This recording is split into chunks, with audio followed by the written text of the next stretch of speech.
acknowledgement of the work remaining and the road ahead to that day that we all look forward to. I will live up to your trust. I shall do my very best to exceed your expectations, and I shall neither stop, nor pause, nor slow down, nor hesitate until what you have asked of me is delivered. Let us take this moment to appreciate and salute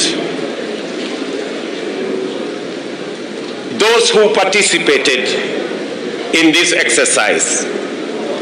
Tracy Wanjiru, a courageous lady still in university, resolved to transcend all the intersecting setbacks and barriers to her aspiration to offer leadership and to make her voice heard. Jeffnel Nyakwama also rose up to meet this hustler moment by emphatically saying and demonstrating that the youth of this country have a place in leadership at every level. These young Kenyans fill my heart with joy and hope.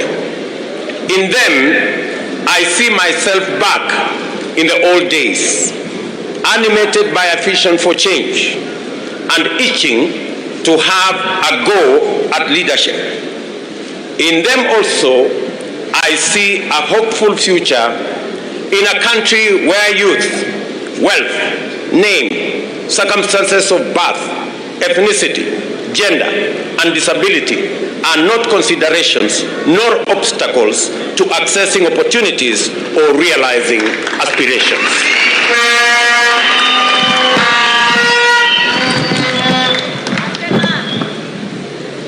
As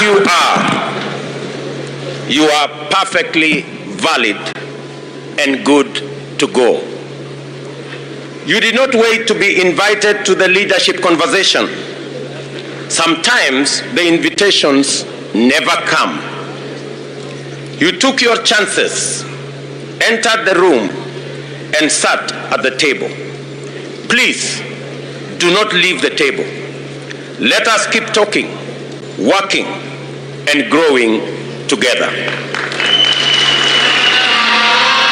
I thank the United Democratic Alliance for extending us all opportunities to contest leadership positions without discrimination. Let us always strive to live up to our fundamental ethos of uniting our nation through the inclusive and participatory quest for opportunities for everybody. I am aware that this time round, there are thousands of young people giving everything to our movement: resources, time, strength, ideas, and moral support. I know that many youth have come forward to stand as candidates, and yet many others are mobilizing, sensitizing, and participating in other meaningful ways. The Hustler Nation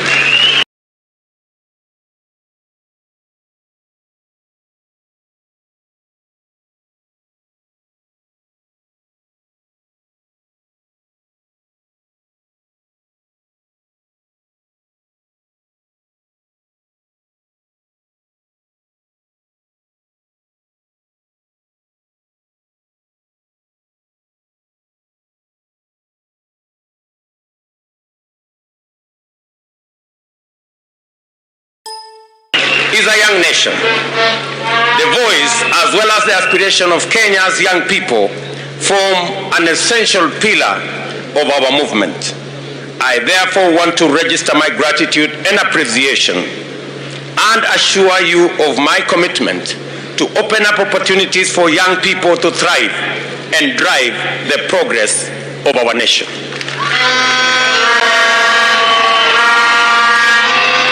For me, this moment has been long in coming.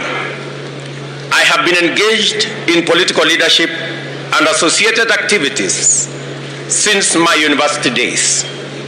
Obviously, I did not have the opportunity in those days to seek presidential nomination.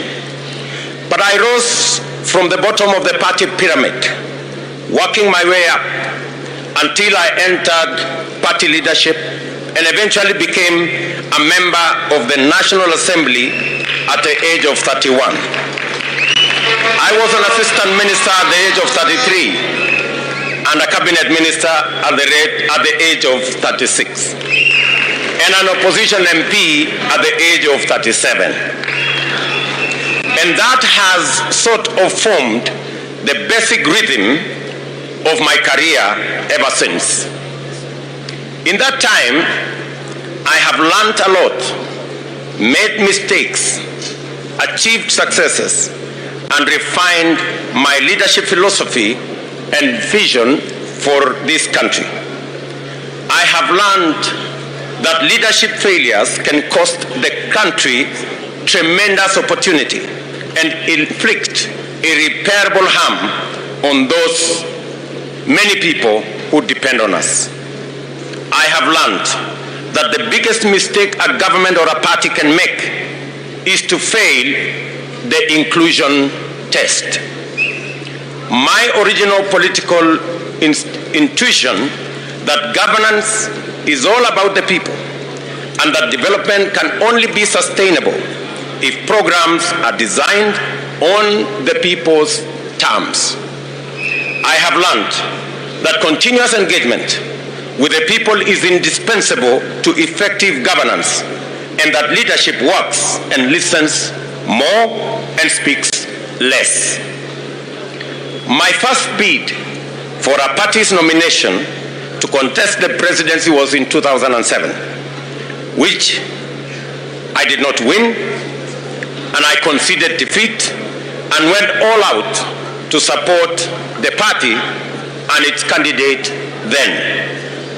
I believe we made a good account of ourselves.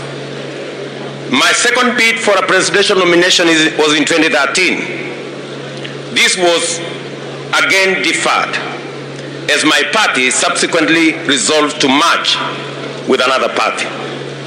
In the interest of coalition building and broader strategic interests, I divided my bid and once again gave my all in successfully delivering the presidency and a wholesome parliamentary majority.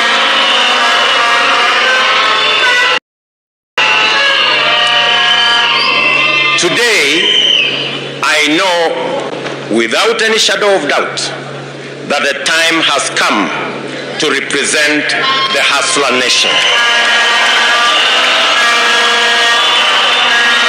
The time has come to go all the way to the finish line and secure the place of the hustler nation at the decision-making table.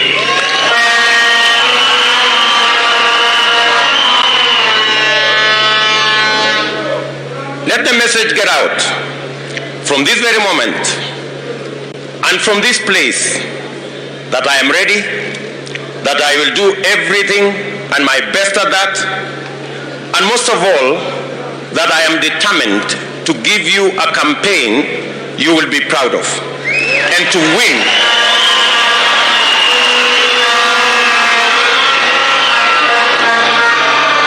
And to win for our party, our coalition, and for the people of Kenya. Let the word reach out to our friends as well as our rivals that we are prepared and we are inspired to do all we can to go to every place and to work with everyone to open the doors of inclusion, opportunity, and enterprise in order to move Kenya to the higher level. After all, this is what hustlers do every day. Let me state a fairly obvious fact. I am the first elected and serving Deputy President of Kenya. It has been the honor of my life to be elected to this position. and I will forever remain profusely thankful to my friend, President Uhuru Kenyatta, for a successful working partnership in 3 elections. I have discharged my duties faithfully, and there is not a single task that the President assigned me which I did not execute in full.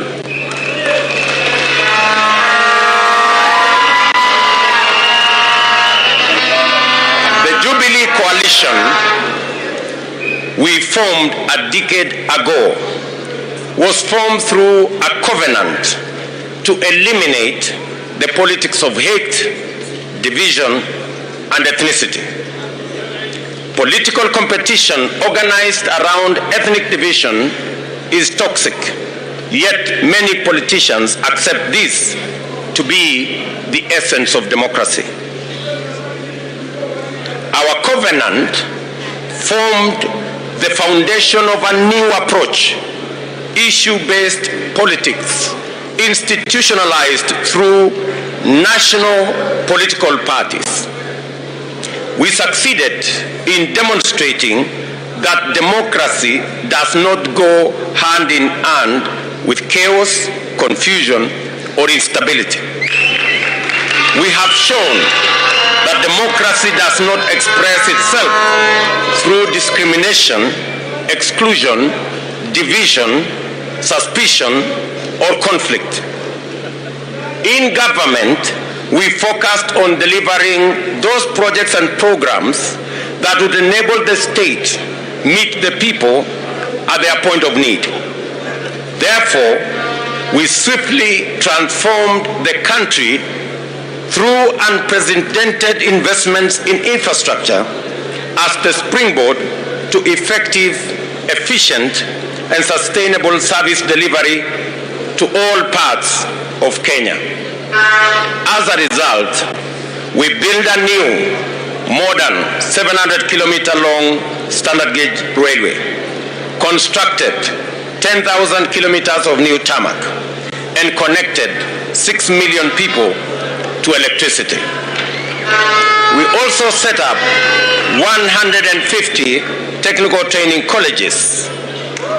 The next phase of our transformation was going to be the Big Four agenda, which would leverage these foundational undertakings to ensure that the economic and social rights of Kenyans would be actualized by creating jobs for millions of young people out of school, out of college, and out of our universities.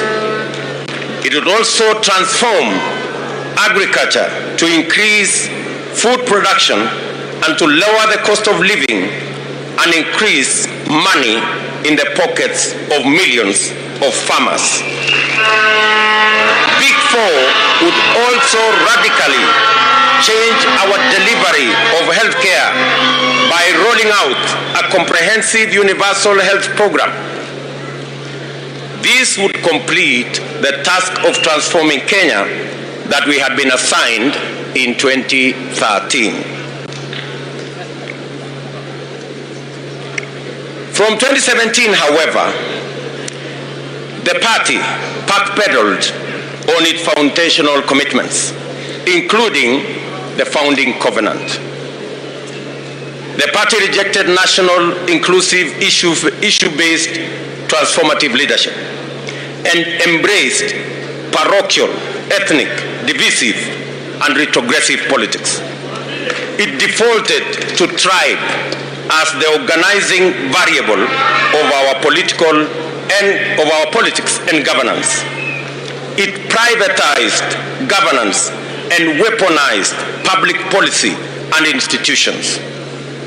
It pursued personal politics of congregating an entitled few to express their individual wishes as community interests and translate their private consensus as national policy. In our first term, we made exceptional progress in setting the stage for national transformation.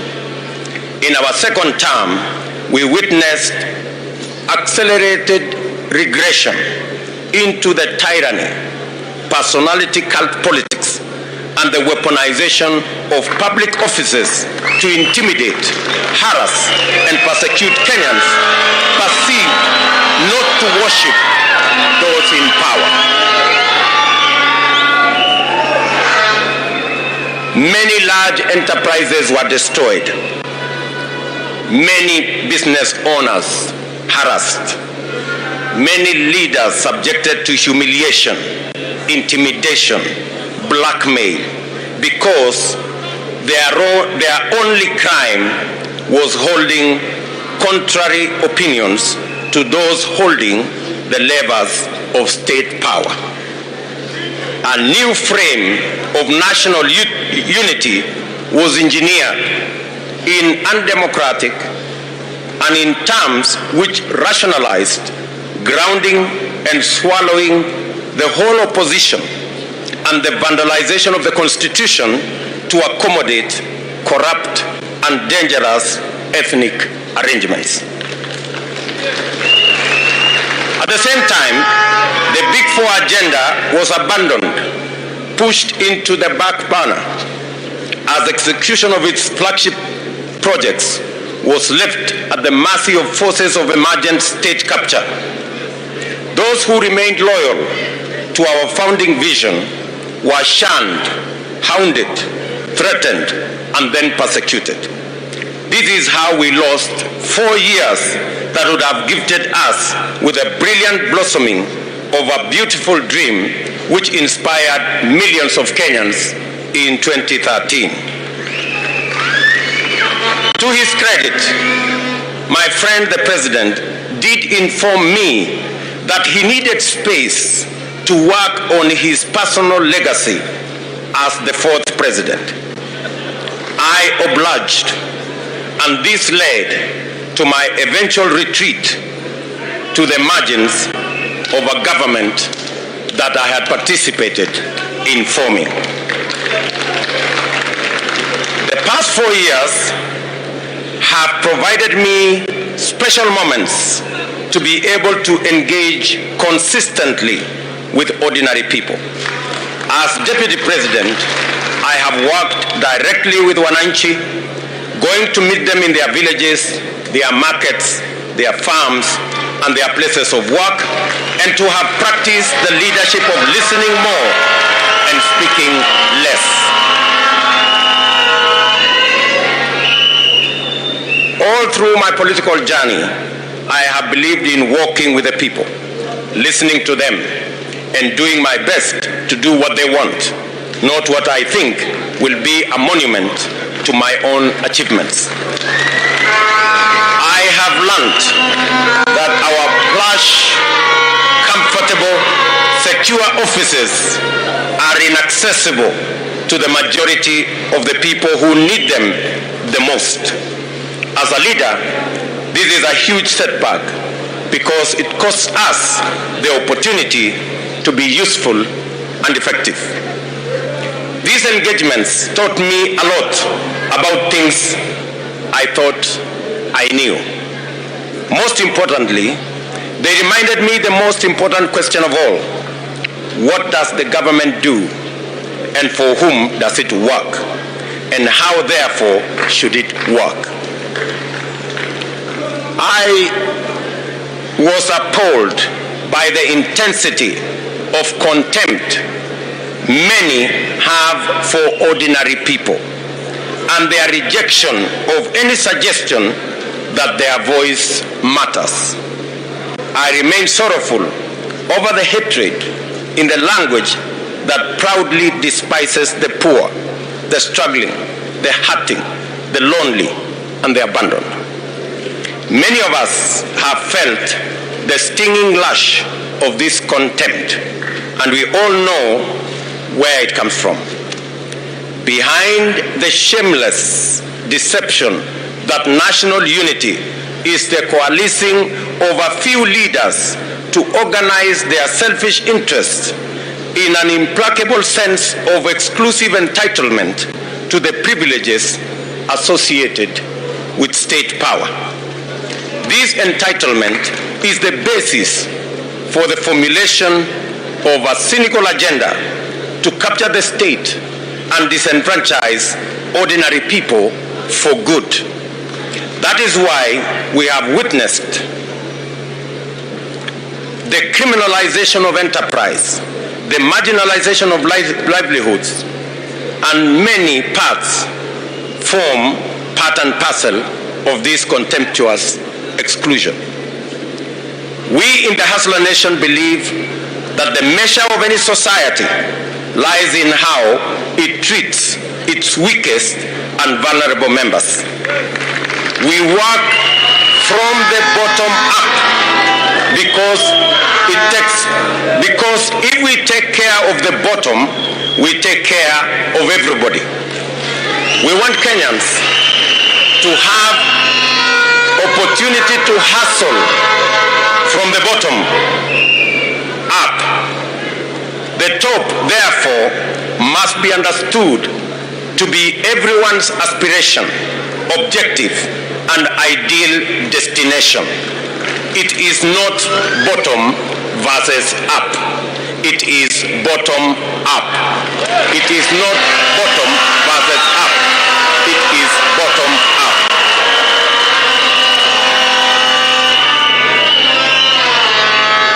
I commit, therefore, to live up to the original covenant of championing the establishment of everlasting peace, unity, and opportunity to prosper in our country. I make this commitment on the understanding that sustainable unity can only be achieved through meaningful political and economic inclusion. The evidence of inclusion is respect for dignity of livelihoods and the creation of space for every vocation, every skill, every profession and talent to flourish and yield a bountiful harvest of prosperity for all our people. At the same time, I reject the suggestion that a united country is one that has no political competition or opposition. Rather, I view the foundation of an inclusive Kenya as one governed by an effective democratic government with robust checks and balances, overseen by a vigilant and responsible opposition and a strong civil society movement. I call your attention to the fact that over the past 4 years, the purchase, compromise, and eventual liquidation of the opposition and legitimate political competition set the stage for an effective state capture. I must therefore specifically undertake that under our administration, we shall boldly and firmly confront and dismantle the now pervasive conflict of interest that has rapidly evolved into state capture through corrupt political and economic arrangements. Public policy must not be customized to benefit the private and personal interests of a select few. Ladies and gentlemen, I want to conclude my remarks by framing the picture. What are we up against? What is the 9th of August about? We must be very clear in our minds why your vote counts on the 9th of August. On the 9th of August, there will be a competition of ideas. There will be a competition of sides. We are on one side, our competitors are on the other side. Let me say this for clarity so that Kenyans go to the polls on the 9th of August understanding what is on the ballot. On the ballot on the 9th of August the great people of the Republic of Kenya, will be two groups. One who believe that the way to the future of our country is through changing the Constitution. On our side, we believe that the way to the future of our nation is by changing the economy of our nation.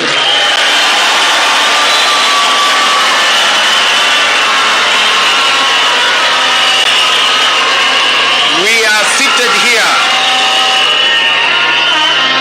We are assembled here as the United Democratic Party Congress with our friends from ANC and Ford Kenya and Tujibebe and Sabina and TSP and CCK and CCM and all the other parties, united by one thing, our belief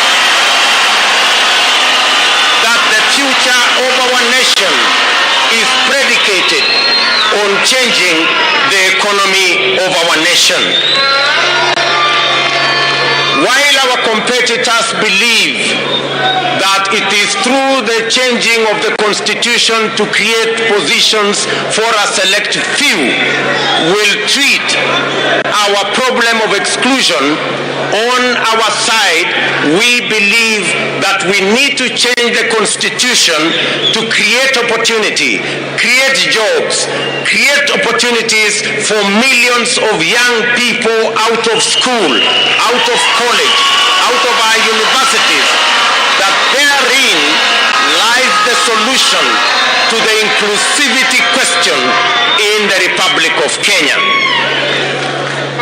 We are very clear that we had this plan in 2017. Unfortunately, the forces who are against the people of Kenya, who do not want to share opportunity, who believe that Kenya is their privilege, who believe they own this nation, they sabotage the Big Four plan because they did not want the young people of our nation to get the opportunity to work and to get the opportunity to do business.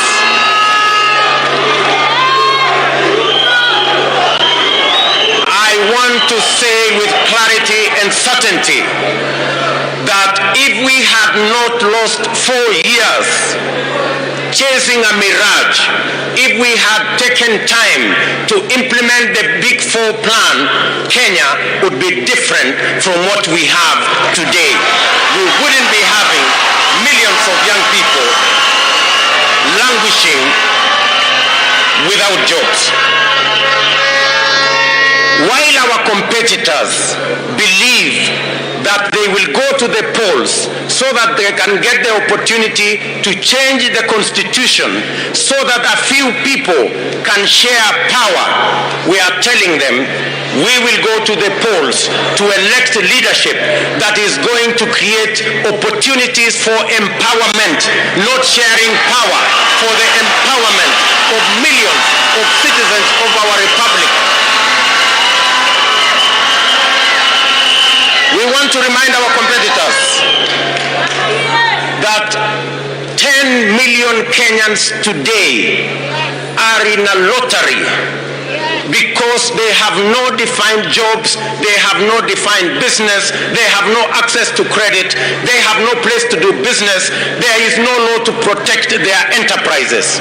And we are saying that the opportunity that we have as the people of Kenya is not to change the Constitution to create positions and share power among few people. The opportunity we have in Kenya is to create the opportunity for the empowerment of millions of citizens through jobs, through opportunities to work in their enterprises, in their businesses, and to make sure that our economy works for all Kenyans.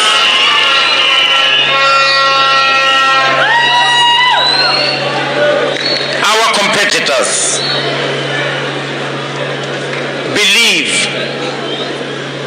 that this nation should be about a few people who wield the levers of state power. We are telling them this country is not just about leaders. This country is about 50 million Kenyans.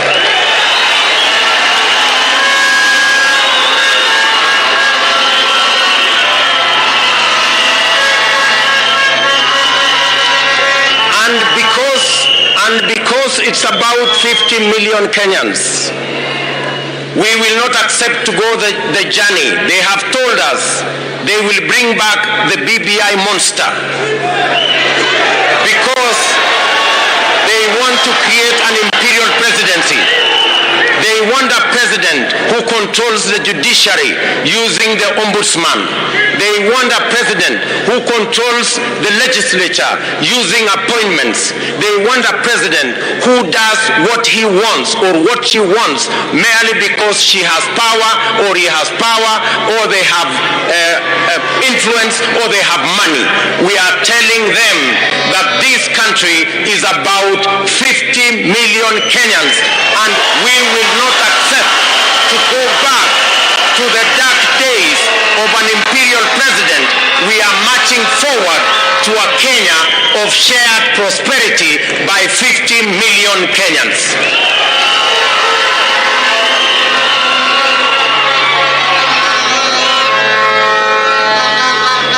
Our competitors believe that this country belongs to those in power.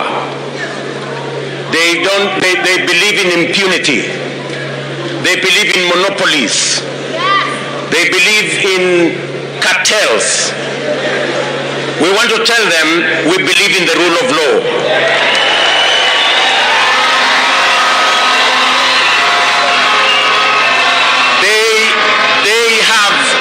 They have weaponized state institutions.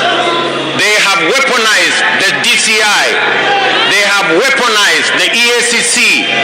They have weaponized the KRA to run political errands, to dismantle businesses that belong to people who do not worship them. And I want to tell them, this country will change. On our first day, we will free the DCI. We will free the KRA from state capture. We will make sure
and the KRA to run political errands.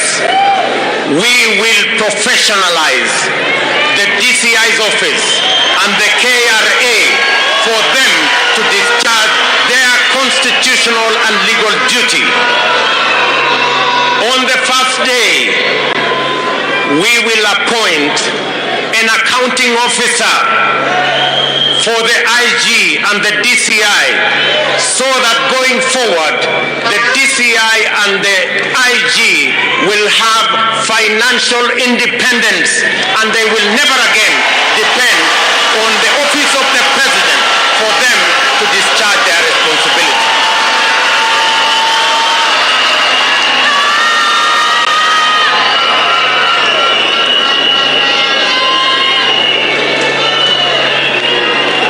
Weaponize the KRA, we will do the complete opposite. We will professionalize the KRA, digitize the KRA, and make sure that it collects all the taxes professionally.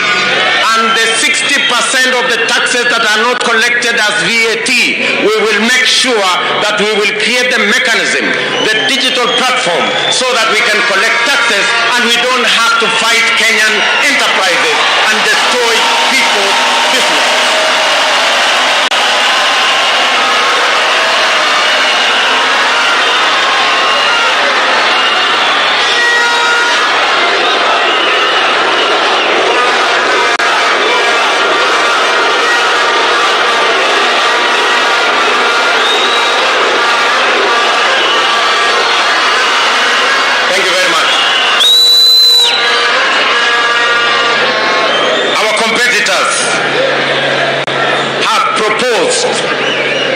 That they want to change the constitution so that they can make the judiciary to be subservient and to be accountable and to be answerable to the executive.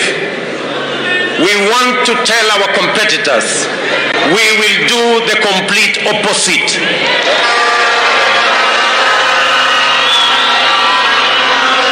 On our first day, we will operationalize the judiciary fund so that we can free the judiciary, give them financial independence so that they can discharge their responsibility of sorting out disputes, making sure that criminals are put behind bars, and making sure the corrupt find their place in jail, by making sure that they have the independence to discharge their responsibility without the current encumbrances imposed on them by resources that are not being released, because there is a deliberate move to ensure that the judiciary fund has not been operationalized, yet it has been in our laws for the last 10 years. We believe in an independent judiciary.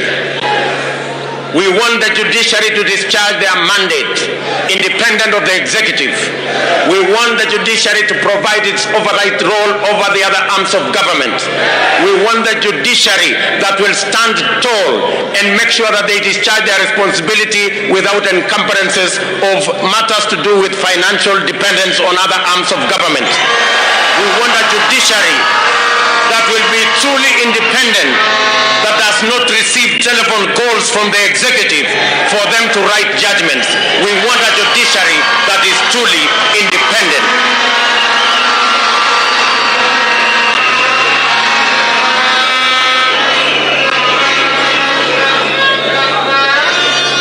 Good people, agriculture will be on the ballot in this election. Our competitors are the masters of monopolies. They are the agents of conflict of interest. They are the agents of state capture. And we must free this country and our agriculture from cartels and brokers.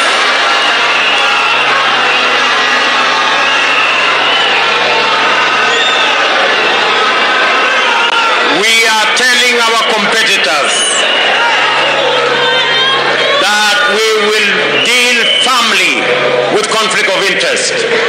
We will deal firmly and eliminate brokers and cartels and monopolies that have taken hostage agricultural sector, and we will make sure that every farmer has access to quality seeds, has access to subsidized fertilizer, have access to markets, have access to good prices, and they have access to government support so that they can produce food for our nation, so that every farmer can earn a decent earning for their produce, and we can reduce the cost of living and make sure that every Kenyan has disposable income, and we can grow our economy, pay our taxes, and stop begging for loans and debts from other countries, because we can stand up for ourselves.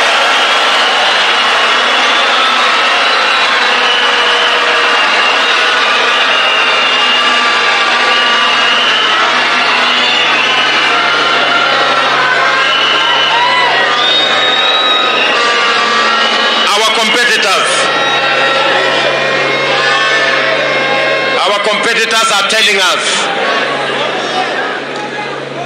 that it is okay to have debt.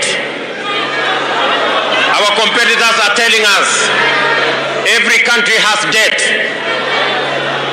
Yes, we agree every country has debt. But good people, we can do better. We can think better to be able to grow our own revenues, and we must not be slaves of debt from any place or any country. Debt must be the last resort. We must grow our economy. We must empower our enterprises. We must create opportunity in agriculture so that we can grow our tax base, get as many Kenyans as possible to pay their taxes so that we can run the affairs of our country on the basis of the revenue that we collect. President Mwai Kibaki taught us that it is possible for us to grow our tax revenues. He took over when tax revenues were at 200 billion. He left when we were collecting more than $1 trillion. Our tax collection has stagnated because of conflict of interest.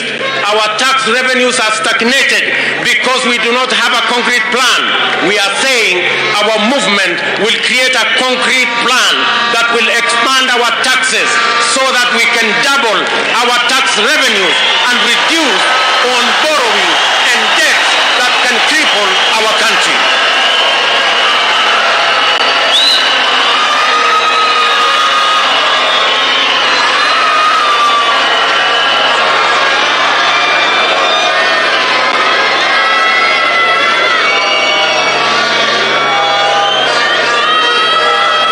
It is tragic that the only thing that I can remember on matters to do with the economy that the handshake has done is to borrow 7 trillion in the last 5 years. It is a tragedy that we must investigate.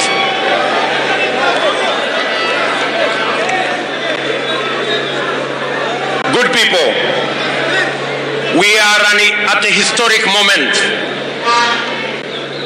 We have to make our choices carefully on the 9th of August, because what is on the ballot is either Kenya moving forward into prosperity or Kenya regressing into tyranny and poverty.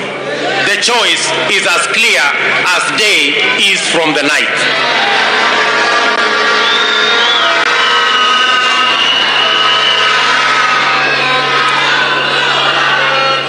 Let me conclude my remarks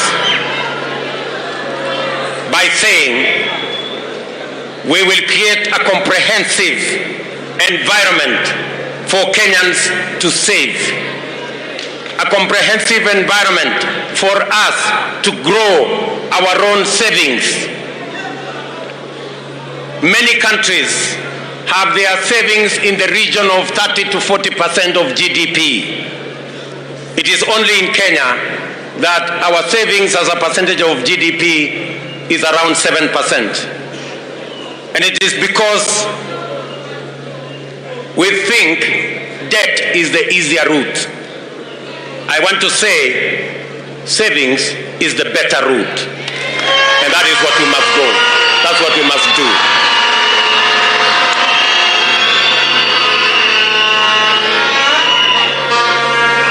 So,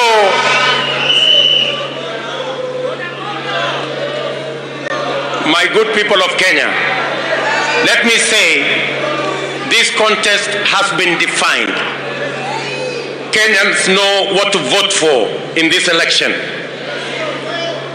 You will vote for the people who are looking for power, positions, the cartels, the state capture, the conflict of interest, the brokers, or you will vote for the future of our country, the jobs for our young people, opportunities for our business people, opportunities for our farmers, an accountable executive, an accountable judiciary, an accountable government, and a future for everybody. That is what is on the ballot on the 9th of August.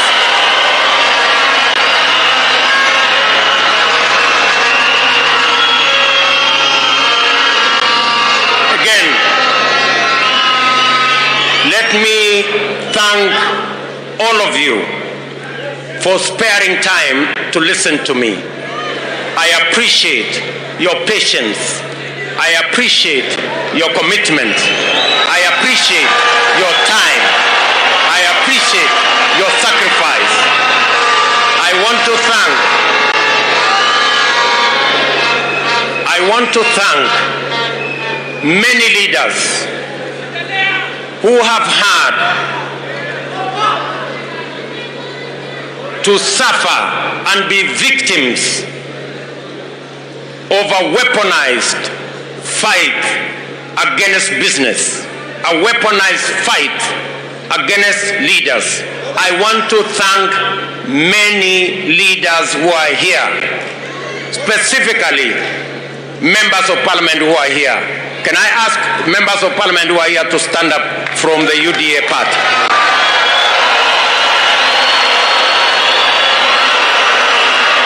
Please, I also want to ask senators and governors who are here to stand up. Thank you very much.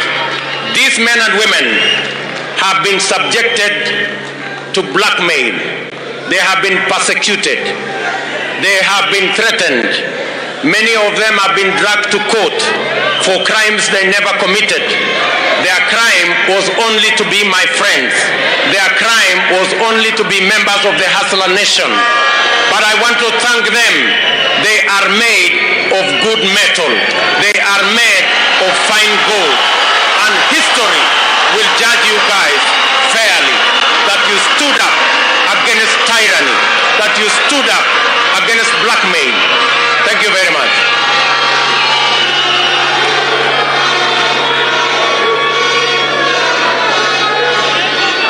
The weaponization of the DCI, EACC and KRA is not limited to these leaders. It goes to many business enterprises have been crippled and destroyed by a weaponized DCI, EACC and KRA. Today, it is not just the big business. It is not just Humphrey Karaoke's business. It is not Tabitha Karanja and Keroje business. Even the border today are victims of a weaponized fight against people who don't share in the belief of those who hold the levers of power today. And I want to promise them that power is transient. And the people of Kenya will overcome. We will not submit to your threats and blackmail. We will not bow to you.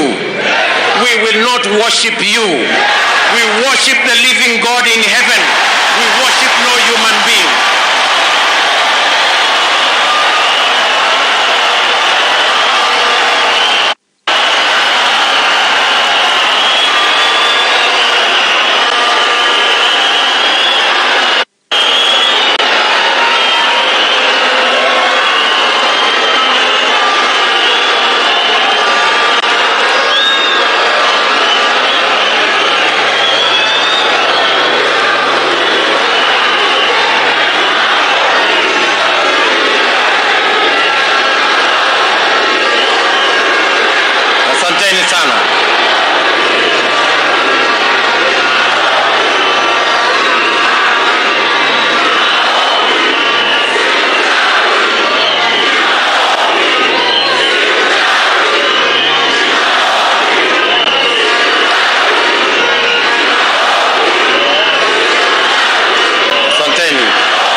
want to say from this podium,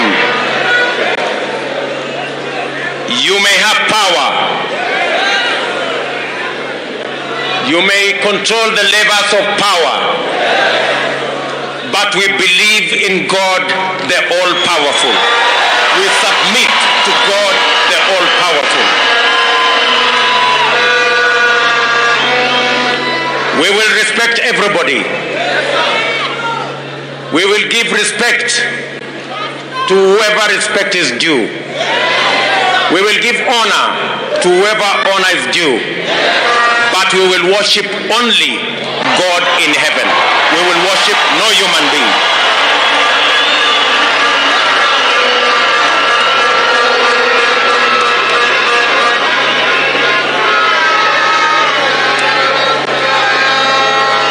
I want to thank you very much for listening to me.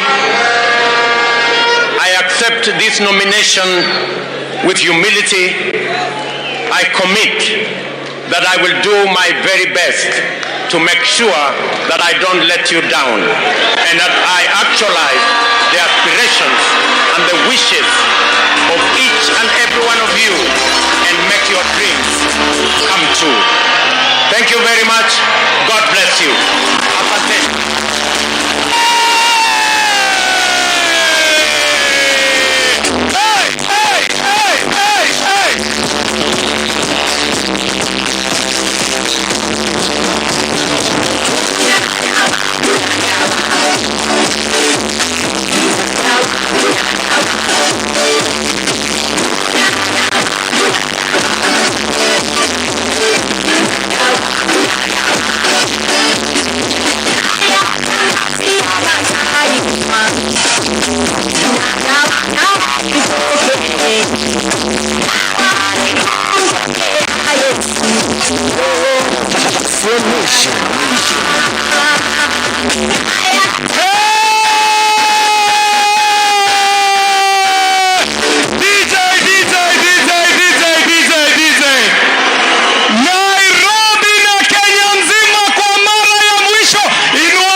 has nominated you to represent the Hustler Nation in the highest office in the land, and you are now officially our UDA presidential candidate, William Samoei Arap Ruto. Haya DJ, ngoja kidogo sasa. Your Excellency, hapa kuna msanii ambaye alikuja akakuwa mwanasiasa. Wasanii wamesema wewe ni mwanasiasa ambaye atakuwa msanii sahihi. Ladies and gentlemen, performing together with His Excellency William Ruto, I want to introduce on stage right now the one and only X-Ray.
Hatupangwingwi, yani mnasema tuanze hapa chini,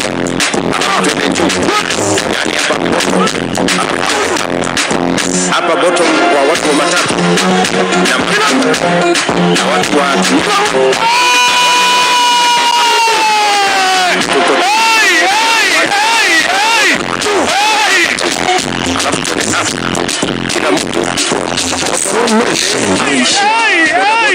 hapa chini, alafu twende up, kila mtu from bottom nation twende up,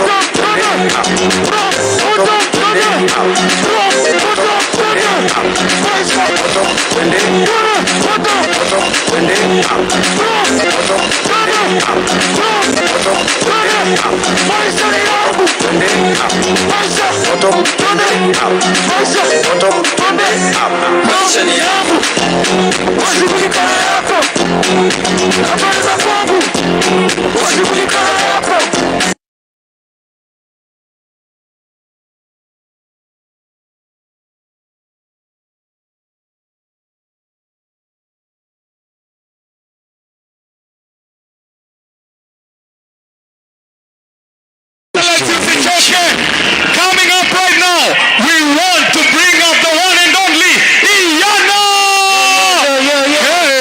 Kila mtu uko kwa chama, sema above the head, alafu below the belly, across the counties, smooch those monies, smooch those monies. Nataka tufunze DP style, twende above the head, below the belly, alafu across the counties, smooch those monies, smooch hizo pesa, hasla ndani mpaka State House, hasla ndani mpaka State House. Kujua kuna Kenya kwanza, hii ndio wa Kenya, wale wanataka pesa na hata pia kucheza, hatuna sana ya pesa. Leta nini? Tunataka kusema pesa. Leta nini?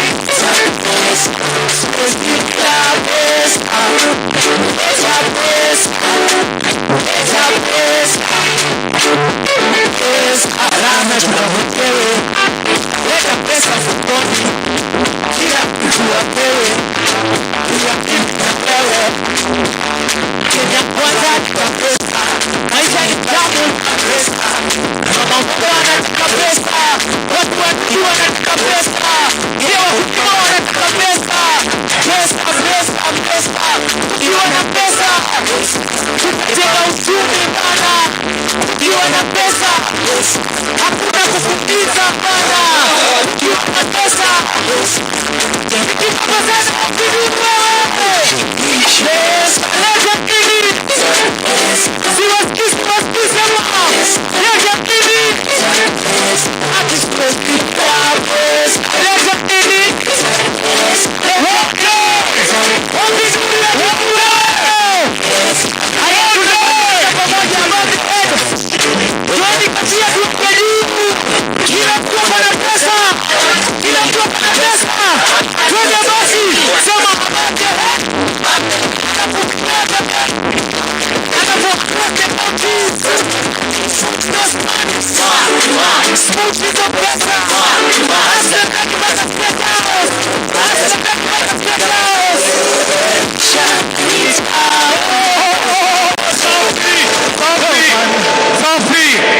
Your Excellency, this is a new generation.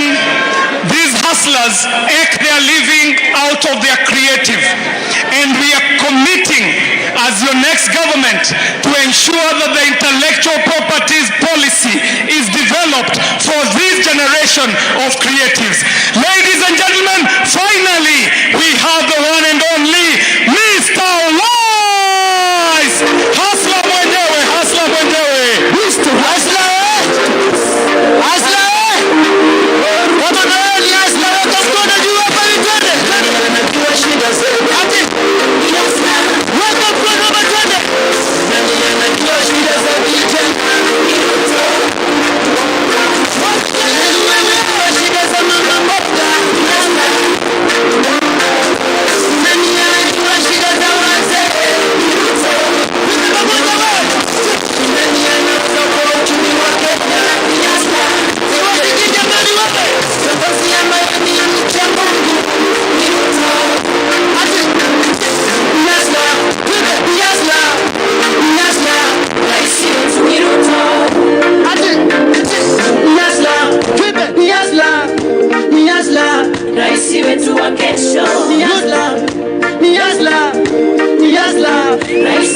wa kesho. Waonyeshe unajua.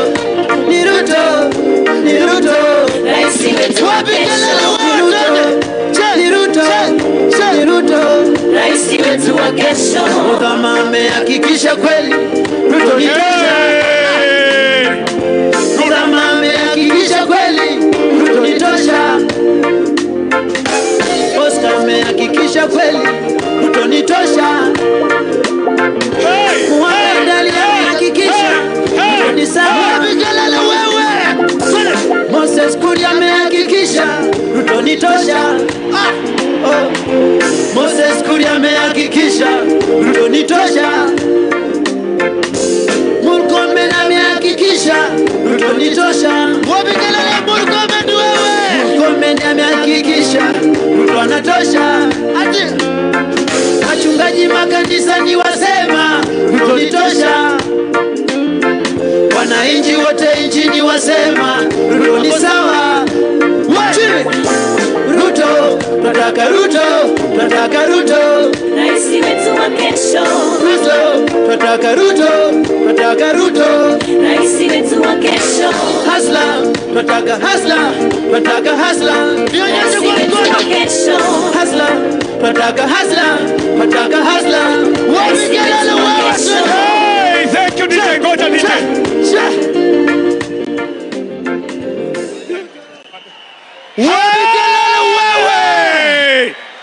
Ladies and gentlemen, performing with X-Ray and Mr. Wise is the one and only Deputy President William Samoei Arap Ruto. Ladies and gentlemen, munakubali revolution imeanza? Munakubali revolution imeanza? Sasa kwanza tuwakaribishe Nairobi, Mheshimiwa Rais akiwa hapo, tumjulishe amefika mji wa wajanja. Hapa Nairobi hatuna shamba. Shamba yetu na cash crop yetu ni akili mjanja, fulus na kuchachisha. Na Deputy President yeye ni mtu wa kuchachisha. Your Excellency, wa mwisho ni kijana ambaye anawakilisha vijana kule bungeni. Tafadhali kwa mara ya kwanza leo mleteni kwenye jukwaa Mheshimiwa msanii, the one and only Jagwa.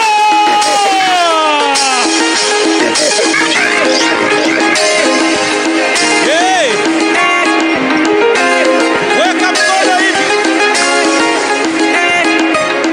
Weka mkono hivi. Ama uniweke niishi peke yangu kwani ninapomwamini. Weka mkono moja hivi.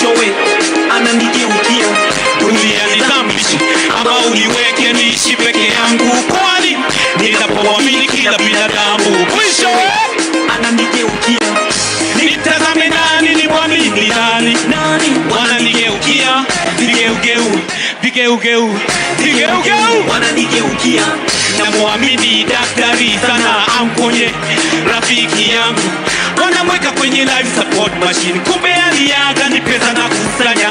Mama msitu anamwamini mpunga. Mzalishie mtoto baada miezi tisa. Mfunga mtoto. Nikiazo juu chini ili nivuke boda. Nikiazo juu chini ili yavuke boda. Wananigeukia. Nikiazo juu chini ili yavuke boda. Wananigeukia.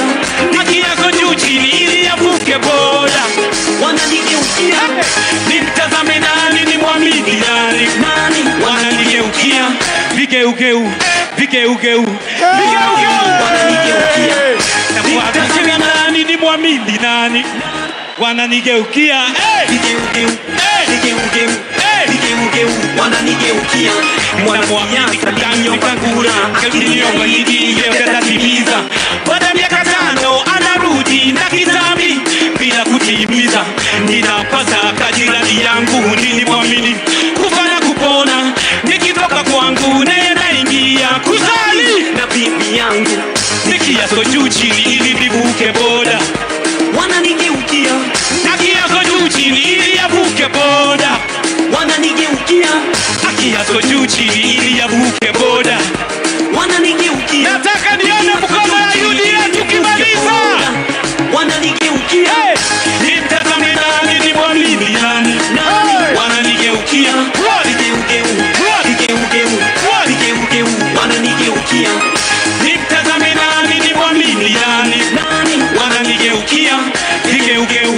Weka mkono moja hivi. Wananigeukia, dunia nizamishe, ama uniweke niishi peke yangu, kwani ninapomwamini kila binadamu mwisho ananigeukia, dunia nizamishe, ama uniweke niishi. Nataka turuke tukimaliza.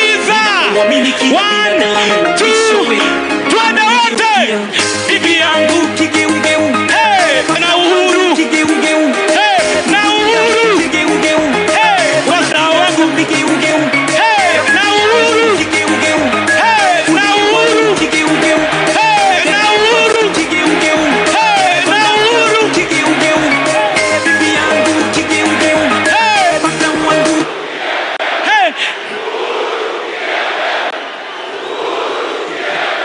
Haya, sio mimi nimesema, asanteni sana. God bless you. Haya. Hebu keti chini kidogo. Haya. Nikisema UDA unasema hasla. UDA. Nikisema hasla unasema Ruto. Hasla. Mheshimiwa Jagwa, simama pande ile. Huyu kijana ameonekana ni revolutionary na yuko radical, ameingia kwenye mfumo wa radical, officially inviting you to the youth movement of the radicals. This is for you, Your Excellency. Hata yeye ni radical. Thank you. Haya. 1, 2. Maisha ni kama safari, hakuna jua kesho itakuwa. Najiangalia kwa kioo, najiangalia kwa. Asante sana, God bless you. Haya. Before kabla sijaondoka hapa, hii familia ya Hustler Nation inazidi na kupanuka na kuongezeka. Leo katika uwanja huu, ndugu yetu gavana wa Trans Nzoia, mheshimiwa akuje gavana wa Trans Nzoia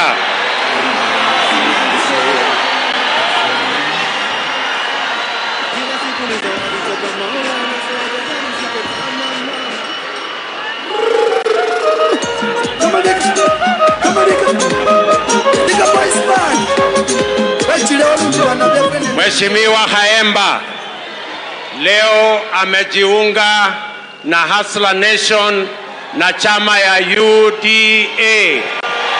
Wapi makofi ya Mheshimiwa Haemba jameni?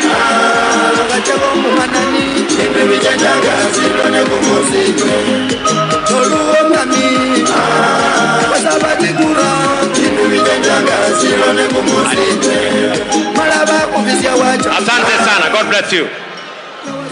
Your Excellency, mahasla wamesema hawatakuachilia. Haya, tuko na ndugu yetu pia mbunge wa Ruiru Mheshimiwa King'ara leo pia amejiunga na Hustler Nation.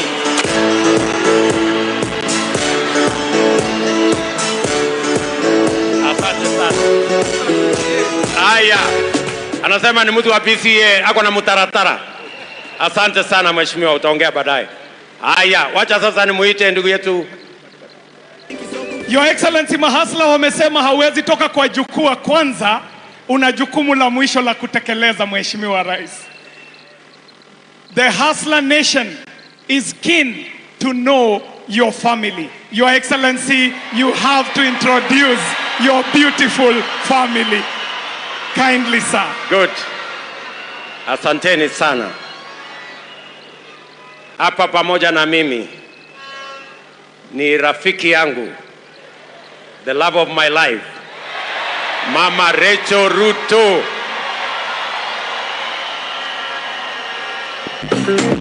Asante sana.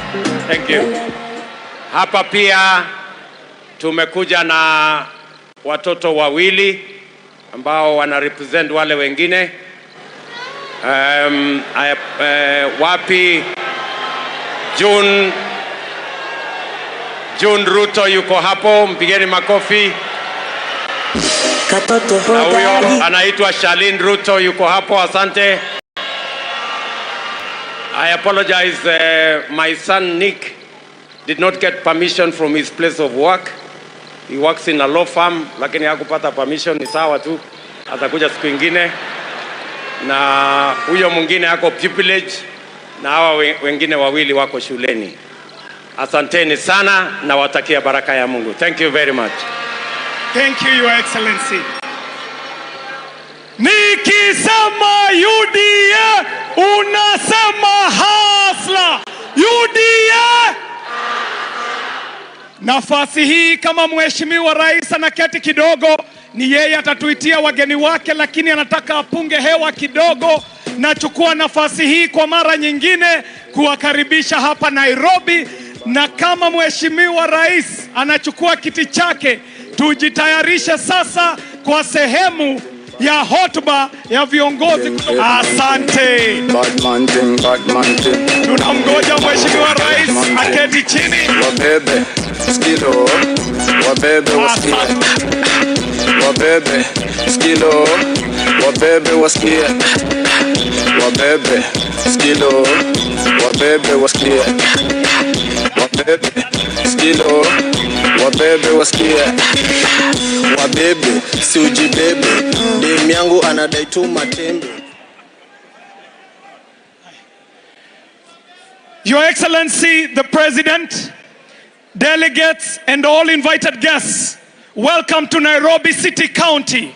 Rais, mji huu wa Nairobi, wakati wa miaka minne ambao imepita, huu ndio ule mji ambao walibomolea watu kukiwa kunanyesha wakati wa COVID. Huu ndio ule mji walibomoa mali ya watu wakisema kwamba ni multi-agency, wakachoma vitu vya wafanyabiashara. Huu ndio mji walitoa watu kwa mabarabara wakifanya biashara zao. Ndio kwa maana Nairobi tumesema tunakubaliana na mfumo wako wa bottom up, kuinua uchumi kuanzia chini kuupeleka juu. Tembea kwa nguvu, Your Excellency. Biblia inakwambia God has not given you a spirit of fear. He has given you a spirit of love, of power, and of sound mind. Ladies and gentlemen, I take this opportunity to welcome the one and only serving Governor Turkana County, Mheshimiwa Josphat Nanok.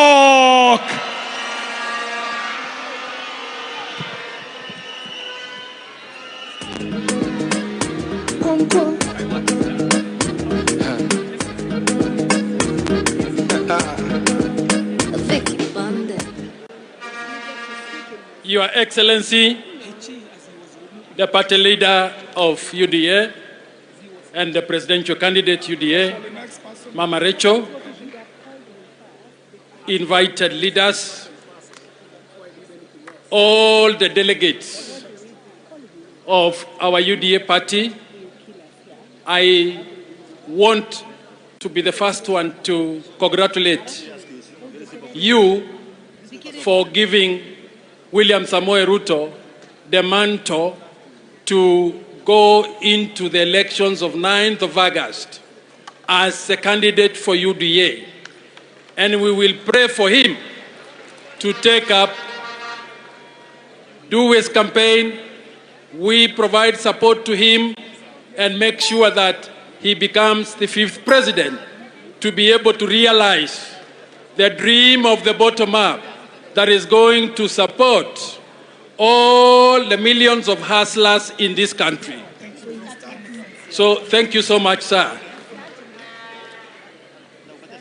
Because of time, there are many leaders here who will have wished to speak. It will not be possible. However, there is going to be a number of leaders whom will give the opportunity to speak. we will restrict it to 2 minutes each. So when you come here to speak, please be specific, be to the point, and stick to the issues that we have been discussing within this hall. As the Director General of the William Samoei Ruto presidential campaign, we will work closely with all the party delegates, with all the party supporters in all our 45,000 polling centers, in all our 290 constituencies, in all our 1,450 wards, to make sure that we have delivered the vote, we have mobilized people to vote, we have protected the vote. Shortly, we will be launching a Protect the Vote campaign that is going to involve all our supporters across the country, that is going to assist William Ruto mobilize the voters, because we want him to implement the bottom-up policy. We want him to implement the policy that touches the hearts of people. So we will work with you from now until election day, so that you are aware about his campaign, you are aware about where he is going next, you are aware of what he is saying, and what all the other leaders who are working with him in that campaign will be doing towards actualizing our dream of making Kenya move to the next phase of an economic revolution that benefits the bottom, that lifts all boats, that makes sure that Kenya moves forward united and prosperous. I will quickly move to begin with the leaders who will speak, representing different parts of the region. And I will begin with Senator Kindiki. You have 2 minutes. Following him, and they should come near the stage, is Honorable Duale, Honorable Alice Wahome, and Governor Salim Muvuria, in that order.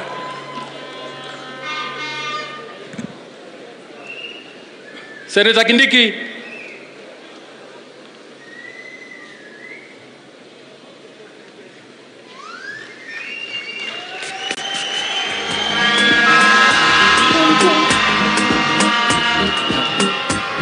Haya, nikisema harambee mnasema UDA harambee. Mimi kwa sababu ya muda niseme nimefurahi sana kufika hapa. Today is an important day in the history of our country. We have come a long way to reach here. This journey started 25 years ago.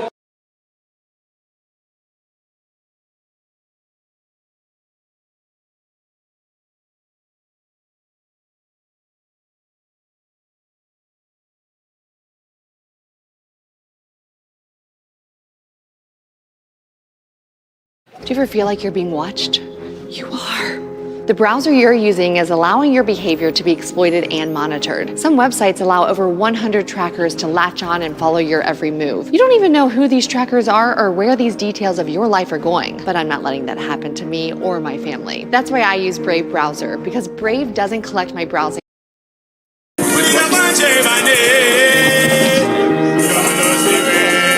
UDA. Instructions from heaven. More energy. UDA. Kazi ni kazi. Thank you very much. Your Excellency, Dr. Samoei William Ruto, the Deputy President of the Republic of Kenya, and the newly unveiled presidential candidate for UDA, Your Excellency, Mama Rachel Ruto, our First Lady in Waiting. Your Excellency, Mheshimiwa Musalia Mudavadi, the party leader ANC, party leaders present, including party leader for Ford Kenya. I can see Governor Kabogo, I can see TSP, I can see Moses Kuria, CCM, na wajumbe wote wa UDA, hamjambo. Hamjambo. Asanteni sana.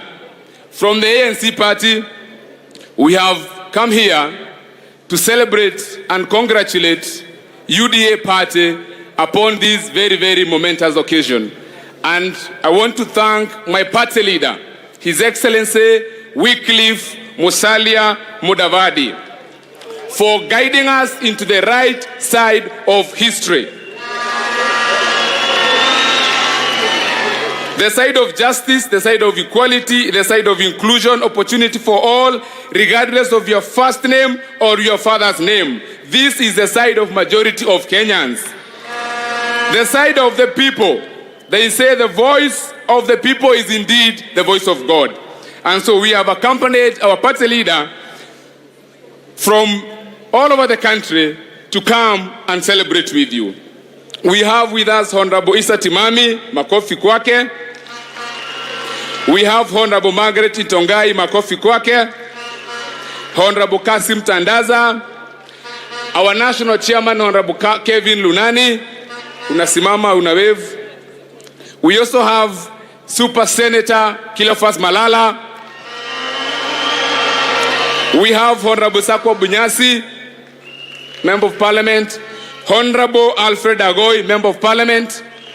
Honorable Agest Kagesi, Member of Parliament. Honorable Beatrice Adagala, Member of Parliament. Honorable Professor Amkwa Anangwe, former Minister. Honorable Salim Busaid from Lamu. Honorable Sanyo Ore from Marsabit, running for Governor. Honorable Joseph Kiangoi from Nyamira, running for Governor. Ambassador Roba Maina, running for Senate in Laikipia. Honorable Obadiah Ezekiah from Kwale. Honorable Rabarakwe from Marsabit, and many, many others. We are very proud to be associated with you, Your Excellency. We congratulate you. And if there is anybody out there who had any doubt, who is the next President of the Republic of Kenya, today is your answer. God bless you all. Thank you very much. That is the ANC. Secretary Ford Kenya will be speaking later, so he shall do his introductions then. Back to regular programming. Once again, Governor Josephat Nanok. I think the Secretary General for Ford Kenya will be speaking, so he will introduce his members when he will be speaking. But quickly, is the governors who are here, just to recognize them from UDA. Governor Anne Waiguru, Governor Salim Mvurya, Governor Mutai Kahiga, Governor Patrick Kaemba, Governor Jackson Mandago, Governor Stephen Sang, Governor Onesmus Njuki, Governor Dr. Hilary Barchok, and of course myself and many deputy governors that are present. Abdulakim Abud, deputy governors, Wesley Rotish, and Joash Mangi. Governor Kiptis of Baringo is also in the house, and many others I may not see. They are among the delegates. Nani huyo? Asimame nimuone. Waitito baba yao. Asanti. Asanti.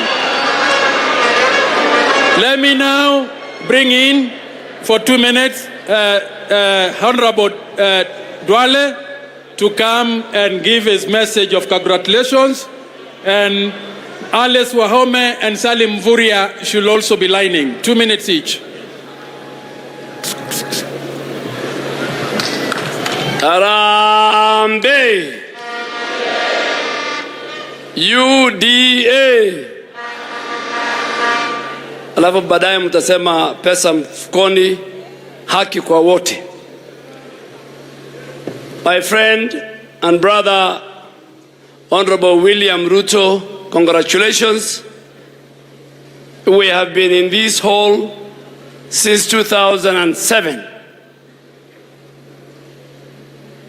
But I think this election, to our leaders here, this is going to be the most decisive election.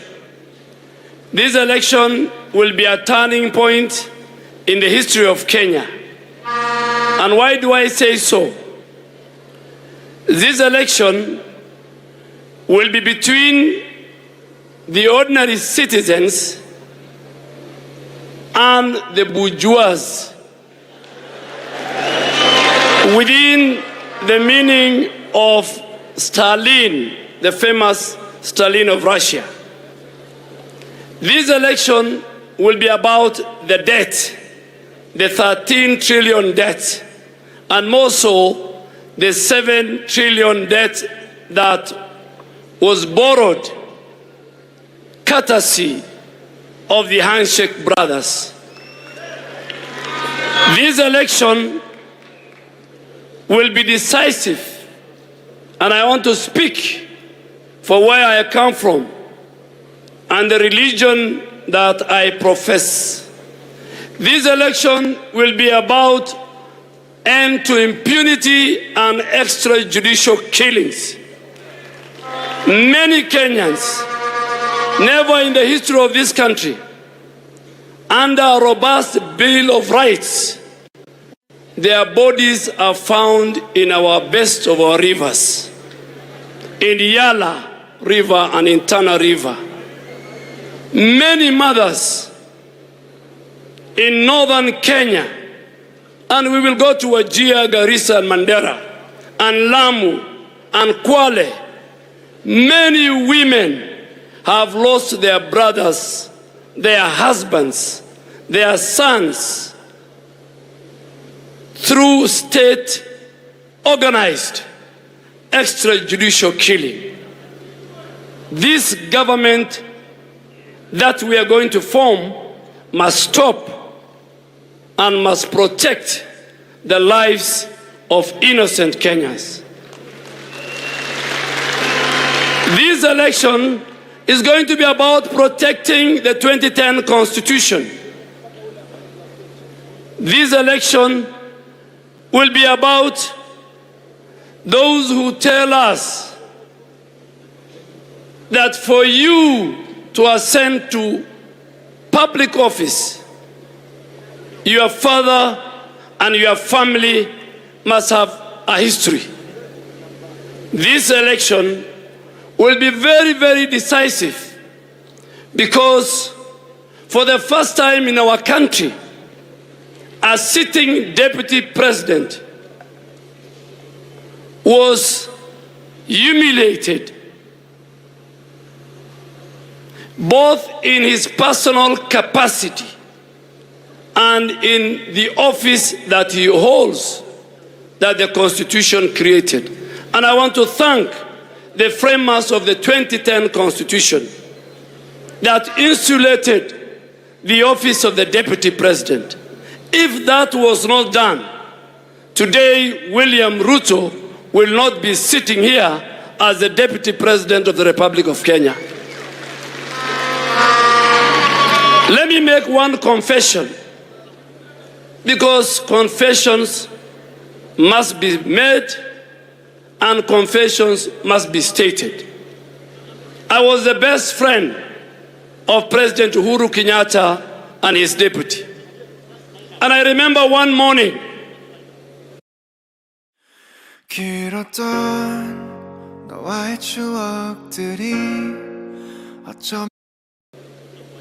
in one of the most rare parliamentary groups in State House, that the president engaged me, and he engaged me on his relationship with the deputy president. And he convinced me. Si lazima tutoboe. The president, for the first time in that morning, we had a 45-minute talk, man to man. And the president told me for the first time that there's something called split loyalty. That Honorable Duale, you are the best of my best. You have delivered your duty as the first majority leader. But the problem is that you are a friend to William Ruto, and that we have completed the purge of the leadership in Parliament. We have sorted out Murkomen and his team and Susan. We have sorted out Ichungua and his team in the National Assembly. But I have been told, because of your split loyalty and friendship with William Ruto, the snake is still, the head of the snake is still in Parliament. And I had only one answer for President Uhuru Kenyatta, my very good friend. I told him I'm a man of God, and I'm a Muslim, and I have walked a long journey with William Ruto. I am ready to take a walk from your administration. I am ready to take a walk with the coveted constitutional office of the leader of majority than me being involved in your politics of deceit and betrayal and backstabbing.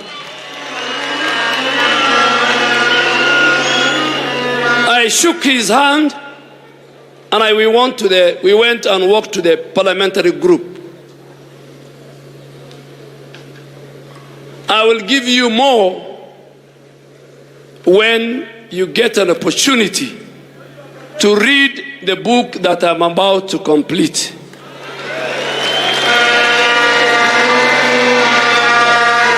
We must say in this election, that we are tired of politics of deceit, of betrayal, by more so those who occupy the highest office in our land. And my good friend, Honorable William Ruto, when you become a president, inshallah, I want to beg you, please don't allow brokers and drunkards and thugs who will work in your office to undermine and humiliate both the character and the person and the office of future deputy presidents, who I am sure they are sitting among us here. You must stop that. And because you're a man of God, since 1963, when Jomo Kenyatta became president, since Mzee Moi's time, and now under President Uhuru Kenyatta, the common denominator in the Kenyan politics was none other than politics of deceit, backstabbing, and betrayal. That must end.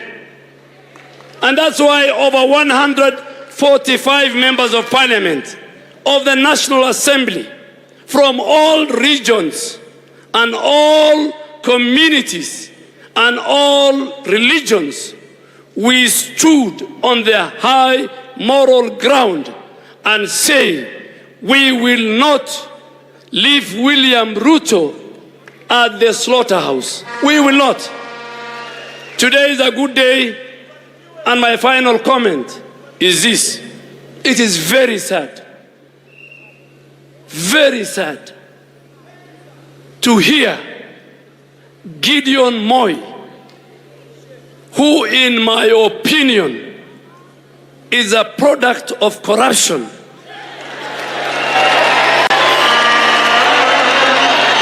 who in my opinion, not the opinion of the people of Kenya, who is a product of corruption from the day he was born to now, is trying to give us a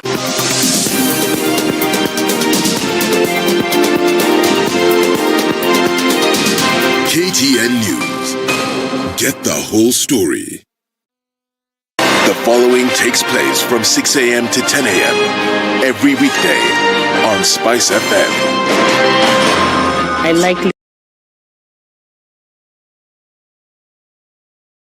I want to ask my friend Senator Gideon Moi, you will be the first one to be hanged. Thank you very much. God bless you all.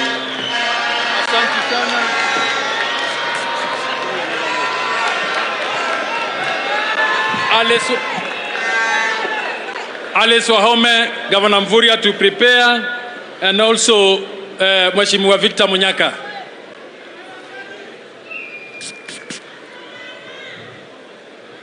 Nani kama mama? Hello? UDA? Your Excellency, the Deputy President of the Republic of Kenya, and now the party leader of the United Democratic Alliance, and also nominated, elected as the party candidate for the presidency. Your Excellency, Mama Rachel Ruto, other excellencies, distinguished delegates, all protocols observed. Your Excellency, I take this opportunity, like my colleagues, to congratulate you on this auspicious occasion that this floor of the National Delegates Congress has found it fit to give you the honors of leading the team.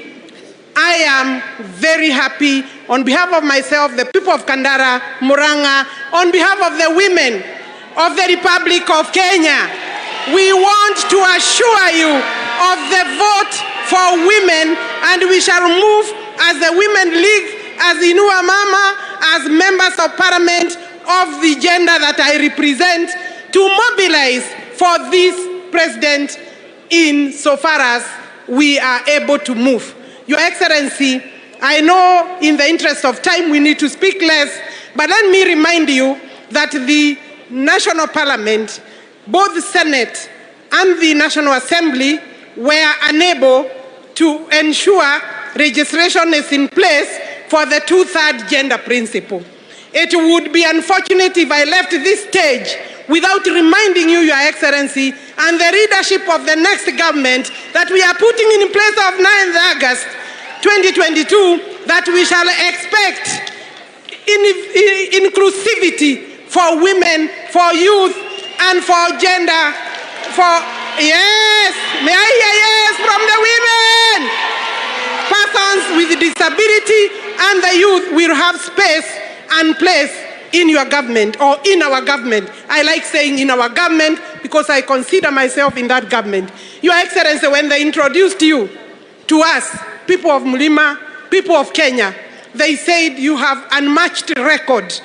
They said you are eloquent. They said you have managed to do many things as cabinet minister. Your Excellency, he also said your record speaks for itself. After securing the second presidency, they called you names, they gave you names, they attempted hopelessly to assassinate your character. That is a legal terminology. They have not managed to assassinate your character because on this floor, the United Democratic Alliance has nominated you, has elected you as their presidential candidate. Are we going together with His Excellency?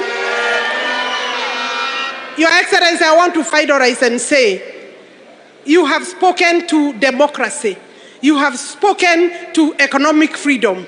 You have spoken to empowerment of the youth, empowerment of the people who are at the bottom. Your Excellency, in that journey, you need strong institutions, and you recognize the independence of our democratic institutions is necessary. You recognize that we must democratize the country once more, recalling that our constitution is under threat both by this team, your competitors. Your Excellency, do not go that route. Remember, the rule of law is critical as you implement all those programs that you have promised this gathering. And we, the people of UDA, we shall support you in that journey, because without democratic institutions, without strengthening these institutions, Your Excellency, you may not succeed.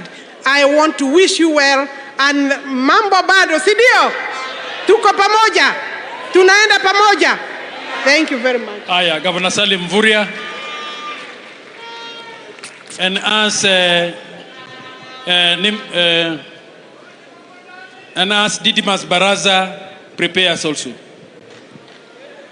Asante sana Mheshimiwa Rais wetu mtarajiwa na mtakiwa wa 5 ambaye atachaguliwa tarehe 9 mwezi wa 8, Mheshimiwa Ruto, Mama Rachel Ruto, viongozi wa tabaka mbalimbali, wajumbe wa UDA na wa Kenya kwa ujumla, asalamu alaikum. Bwana asifiwe. Harambee. UDA.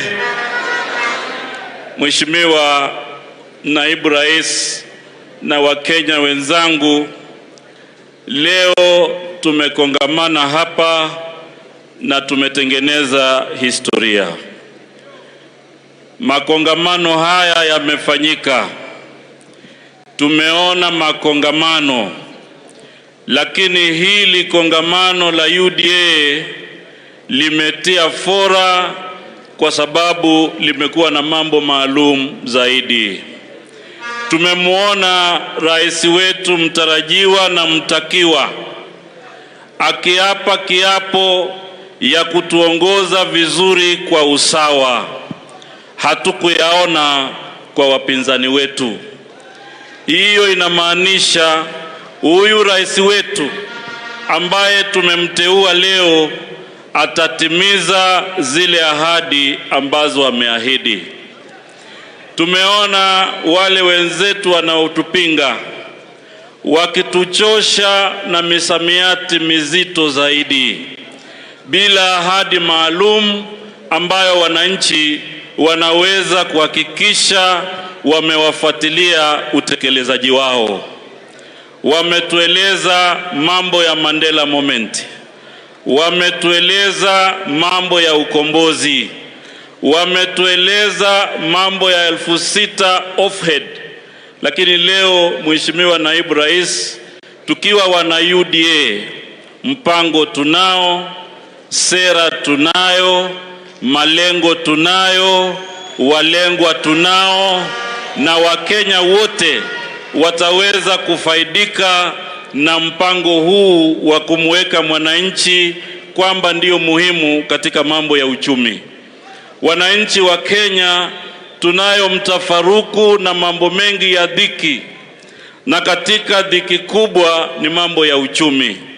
Kwa hivyo tukisimama hapa, tunawaomba Wakenya wote waweze kumuunga mkono Mheshimiwa Ruto na Kenya Kwanza, ndio uchumi wetu uweze kuhakikisha kila mwananchi anaweza kujitegemea maisha yake. Sisi ambao tunatoka mwambao wa pwani tuna matumaini makubwa na uongozi wako, kwa sababu tunajua kupitia uongozi wako zile kazi zote zinazofungamana na bandari ya Mombasa zitaweza kurudishwa kwa wananchi wa pwani. Tuna matumaini makubwa kwamba yale mambo yote ya mashamba na dhiki ambayo imepata wananchi wa pwani, haki na usawa itaweza kutawala, kwa sababu tunawafahamu hata wale wapinzani wetu wakisimama kule pwani watazungumza mambo ya shamba, lakini tuko na track record yao wakiwa serikali ya nusu mkate. Tunajua walikuwa na nafasi ya kusuluhisha, lakini hawakusuluhisha ya wananchi, walijisuluhishia wao kujipatia mashamba. Kwa hivyo, Mheshimiwa Rais mtarajiwa, Rais mtakiwa, tunakuhakikishia kutoka Vanga hadi Kiunga tutakuunga mkono. Kutoka Pwani hadi Bara tutakuunga mkono, kwa sababu unazungumza lugha ya wananchi. Unazungumza mambo ya kipaumbele kwa wananchi, na Wakenya ni nafasi yetu sasa kujikomboa kutoka na minyororo ya kigeugeu. Tumeona juma hili, Jumamosi, watu walipoweka sahihi mikataba, na tumewaona jana hata hawana tafsiri ya yale walioweka sahihi. Hata ule wino haujakauka. Tunasikia wengine wanasema ilikuwa ni Azimio Oka, wengine wanasema ilikuwa ni Azimio, na mimi nasema hiyo ndiyo njia moja ya Azimio kuzimia. Tunawaomba sana, tunawaomba Wakenya wenzetu, tunajua baada ya hapa hata huyu naibu rais ameitwa majina na wengi wataitwa majina, na waomba tuweni na msimamo, na msimamo huo uko ndani ya UDA, uko ndani ya Kenya Kwanza. Asanteni sana na Mungu awabariki. Asante. Asante sana. Mheshimiwa Munyaka atazungumza dakika moja, alafu tutasimamisha hiyo okay, atazungumza alafu tubadilishe program kidogo.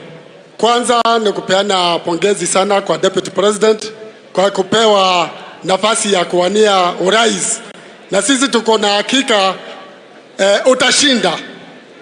Kenyans are eagerly waiting for you to be the president of Kenya. And Kenyans have suffered under the handshake. Wakati ya handshake, bei ya mkate imeenda juu. Wakati ya handshake, petroli imeenda juu. Wakati ya handshake, gas imeenda juu. Wakati ya handshake, hata vijana wetu hawawezi cheza mpira kwa sababu Kenya has been banned by Viva. Your Excellency, sisi wa Kenya si wajinga. Hatuwezi kuendelea kupigia na kusupport handshake wapate kura, maisha ya gharama yaendelee kuwa vile iko saa hii. Lazima tubadilishe, tuweke rais ambaye ataangalia masilahi ya wananchi, na huyo si mwingine ni Dr. William Samoei Ruto. Asante sana, Mungu awabariki. Asante sana. Tutabadilisha program kidogo kwa ruhusa ya party leader. Niweze kwa niaba yake ni mwalike Earthquake Mheshimiwa Musalia Mudavadi, kiongozi wa ANC, aje aseme machache. Tumkaribisha na wimbo.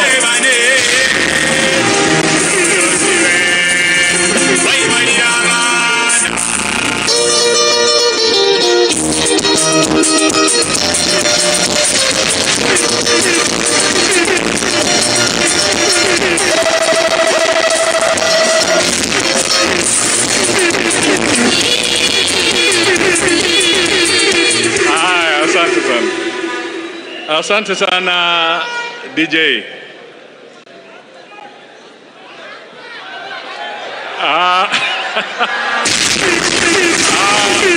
Haya, weka mkono juu. Singiza. Earthquake. Earthquake. Earthquake. Earthquake. Asante sana. Asante sana delegates wa UDA.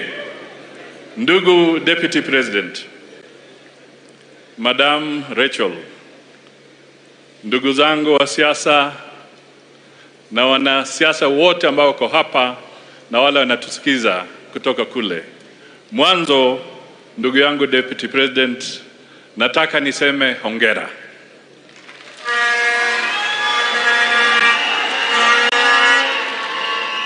Congratulations on your being nominated and elected as the flag bearer of this very vibrant party, UDA.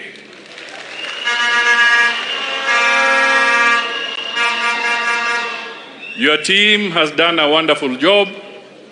The party members have done a wonderful job. The party members have stood for Kenyans and with Kenyans. Jambo la pili, Madam Rachel, wacha nikuambie, your husband has spoken well.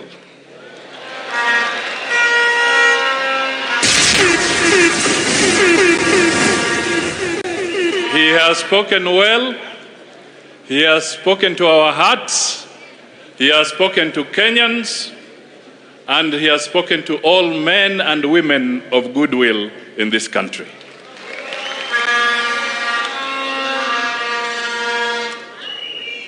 Mimi nataka niseme kwa niaba ya chama cha ANC kwamba tuko na furaha kwa sababu tarehe 23 Januari Mheshimiwa Samoei William Ruto na viongozi chungu nzima wakina Gachagua na wengine kutoka kwa UDA walikuja kwa kongamano la ANC na tulifurahi, tukajua kwamba hapa sasa tuko na partner ambaye tukishirikiana, tushikane mikono, tutaenda mbali. Tukashikana pia na ndugu wetu wa Ford Kenya, tukasema tutaenda mbele. Na leo niko na furaha, nazidi kuona tunapanuka. Sisi tumekuja pamoja vile Deputy President alieleza, kwa sababu tunataka maisha ya Wakenya ibadilike. That is the primary objective of coming together. We came together because we want food to be affordable.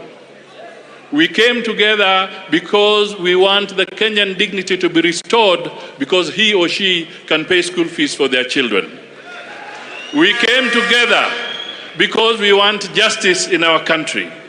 We do not want justice for the rich and a different justice for the poor. We want equal justice for all.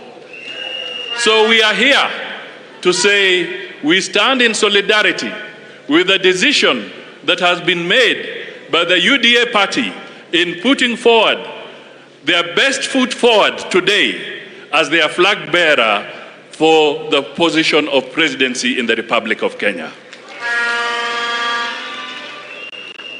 Ndugu yangu, Kenya is facing challenges. The economy is one. The Deputy President has talked a lot about the shortcomings of governance in this country, whether at the judiciary level or other institutions. He has spoken, and he has spoken nothing but the truth. We must send a clear message that we intend as partners katika Kenya Kwanza, working hand in hand to make sure resources of this country shall be utilized as they should be utilized in accordance with the Constitution and for the direct benefit of the people of Kenya. The President of Kenya must be there to serve all. The Deputy President has said the big businessman and industrialists creating jobs must be protected. But he has also said, in equal measure, the young and the budding business must also be supported and protected. Who else do you want to work with? Who else do you want to work with? Munataka mfanye kazi na nani? Munataka mfanye kazi na nani?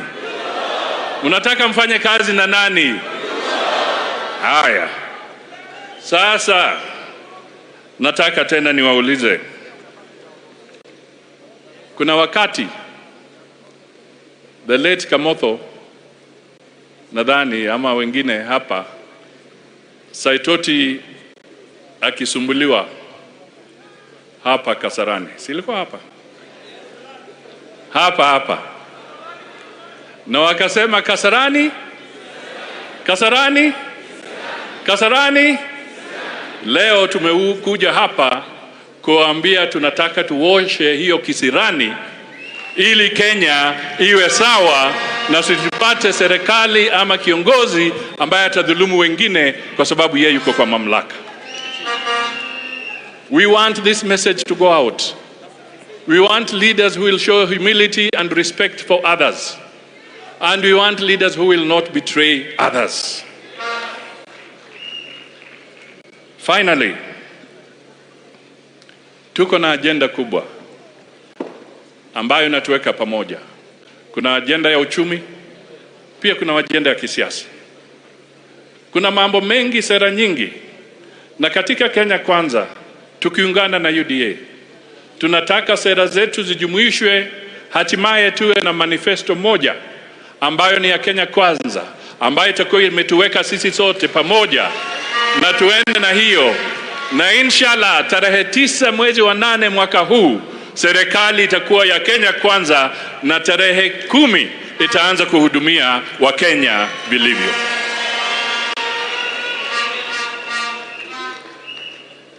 Nataka pia nidhibitishe kwamba vile Deputy President amesema hapa na vile sisi tumesimama, we do not want a puppet regime and we do not want puppet leaders.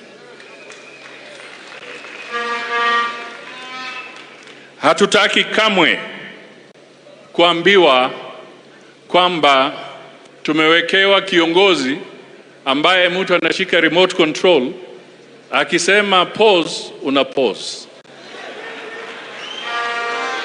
akifinya bright unaweka bright, akifinya dark inakuwa dark, akisema zima anazima. We do not want a remote controlled leader in this country. We want a leader who is hands-on. Tunaelewana kabisa? Sasa ndugu Mvurya, wewe unazungumza mambo ya Kiswahili kikali, umetuchanganya bana. Lakini nataka niambie wa Kenya, there is something which the Deputy President has spoken to, which we must free ourselves from. There is something they call the Stockholm Syndrome. Yes, sir. Nirudie. There is something called the Stockholm Syndrome. Kwa kifupi, Stockholm Syndrome ni ile hali unawekwa kwa sababu mtu amekuteka nyara, anakuumiza, anakusumbua, anakutusi, anakuangaisha, lakini wewe bado unaenda na imani kwamba huyu ambaye ameniteka nyara ndio ataniokoa.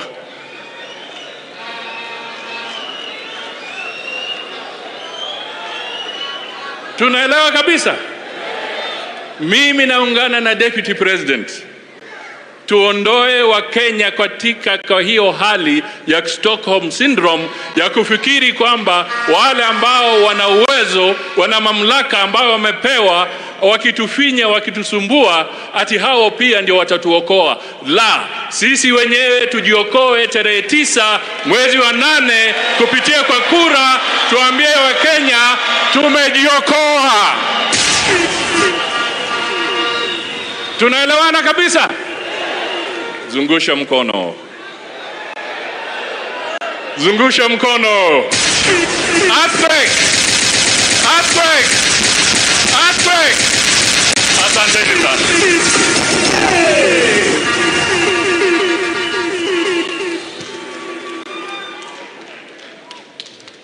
Wacha nichukue nafasi hii kabla huyu kiongozi hajageti chini. Nimshukuru huyu muungwana Musalia Mudavadi. Wakati mambo ni magumu, akiambiwa ya kwamba hawezi kusimama na sisi, yeye alivunja minyororo ya wale watesi wetu, akavunja ngome ya wale ambao wameteka nyara taifa letu la Kenya, na akasema atafanya kazi na Mkenya yeyote, bora wanakubaliana kisera. Katika mkutano huu, rafiki yangu Mheshimiwa Musalia Mudavadi, I want with a lot of gratitude to thank you for making it possible for all Kenyans to work together. It is your decision and that of my friend Moses Wetangula that has given rise to this new paradigm that Kenyans can work together. And I want to use this occasion, my brother, to tell you, we will pay you in equal measure one day. Hiyo heshima umetuonyesha na sisi tutakuonyesha heshima hiyo siku moja. Asante sana. Wacha nichukue pia nafasi hii niwaonyeshe kwanza. Wacha wewe Kimani Kishungwa kuja hapa. Nataka huyu Kishungwa, nataka wabunge wote, alafu niite wale viongozi wengine wamebaki hapo. Nataka all our members of parliament, wewe Kimani, nataka watambue kila mbunge wasimame. Nafikiri sijui watafanya namna gani. Can everybody stand up, members of parliament, please, with a lot of majina yao yote. Anza. Haya, asante. Kutoka hapa upande wangu wa kushoto tuko na mama Rehab Mokami, Nyeri County. Next to her, Oscar Sudi. Na Mheshimiwa wa Ruiru ambaye amejiunga na sisi siku ya leo, Mheshimiwa Keng'ara. Mheshimiwa wa wimbo wa Kigeugeu, na nyinyi mlisema hayo mengine sio yeye, Mheshimiwa Jagua. Mheshimiwa Peris Tobiko from Kajiado ambaye anasimama gavana Kajiado.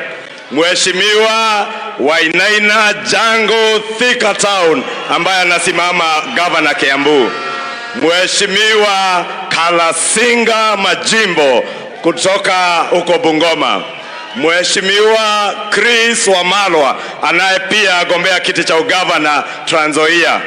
Mheshimiwa Gathoni wa Mushomba kutoka Kiambu anayegombea kiti cha Githunguri. Mheshimiwa John Paul kutoka Imenti, Igembe South. Mheshimiwa Florence Bore kutoka Kericho Women Rep. Mheshimiwa Vincent Kemosi hapo nyuma yake. Mheshimiwa Shadrack Mose. Mheshimiwa wa kwanza Hustler Nation Msambweni, Mheshimiwa Faisal. Mheshimiwa Didmas Baraza mwenyewe. Mheshimiwa wa Maua kutoka Maragwa. Mheshimiwa Sosion kutoka Bomet. Mheshimiwa Haika kutoka Taveta, Msigi Haika. Mheshimiwa Benja Tayari from Kinango. Mheshimiwa Kingangi from Mbere South. Mheshimiwa Charity Kadhambi kutoka Njoro. Mheshimiwa Koimburi Juja. Mheshimiwa Githua wa Mashukuru Kavete. Mheshimiwa Ken Aramat Narok East. Mheshimiwa Mheshimiwa wa Chepalungu Kosgei. Mheshimiwa Tuwei kutoka Mosop.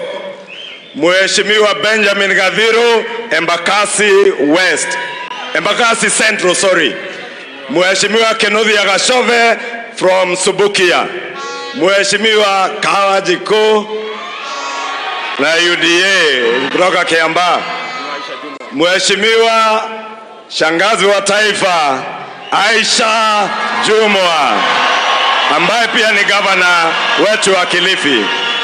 Mheshimiwa Tongoyo kutoka Narok West. Mheshimiwa gavana mtarajiwa wa Embu County, Mheshimiwa Cecily Mbarire. Mheshimiwa Gong mwenyewe, Mheshimiwa Ngeno kutoka huko Narok Emurwa Dikir in Narok. Mheshimiwa GK from Ndia. Mheshimiwa Koech ama Sonko mwenyewe kutoka Belgut. Mheshimiwa Simba wa Mombasa, Mohamed Jichopevu Ali. Mheshimiwa William Cheptumo, Baringo North. Mheshimiwa Benjamin Washiali, Mumias East. Silvana Sosoro kutoka Kisii. Swag Master mwenyewe, Embakasi West. Mheshimiwa Nanok from Turkana West. Mheshimiwa wa Meli from Nandi. Mheshimiwa Karemba Musangi from Embu Runyenjes. Mheshimiwa mama wetu from Naivasha, Jane Kihara. Mheshimiwa Lilian Tomitom from West Pokot, County Women. Mheshimiwa Wajiro Wachelule kutoka Nakuru County Women Rep. Nominee 001 Mheshimiwa Ole Sankok from Narok. Mheshimiwa aliye nyuma yake Saimo ambaye anagombania kiti cha starehe. Generali mwenyewe Lang'ata Nixon Korir. Mheshimiwa wetu kutoka Webuye Dan Wanyama. Mheshimiwa Beatrice Adagala from Vihiga. Mheshimiwa Faith Gitau Nyandarua. Mheshimiwa Kamuren from Baringo South. Mheshimiwa Beatrice Nkadha Dharakanithi. Mheshimiwa Wajikoa Muhea ambaye atang'oa Kemunya Munyo na Arivarivwe atupwe na Mheshimiwa Kipipiri.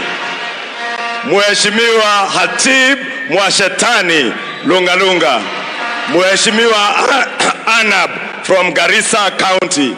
Mheshimiwa Soipan Tuya Narok County.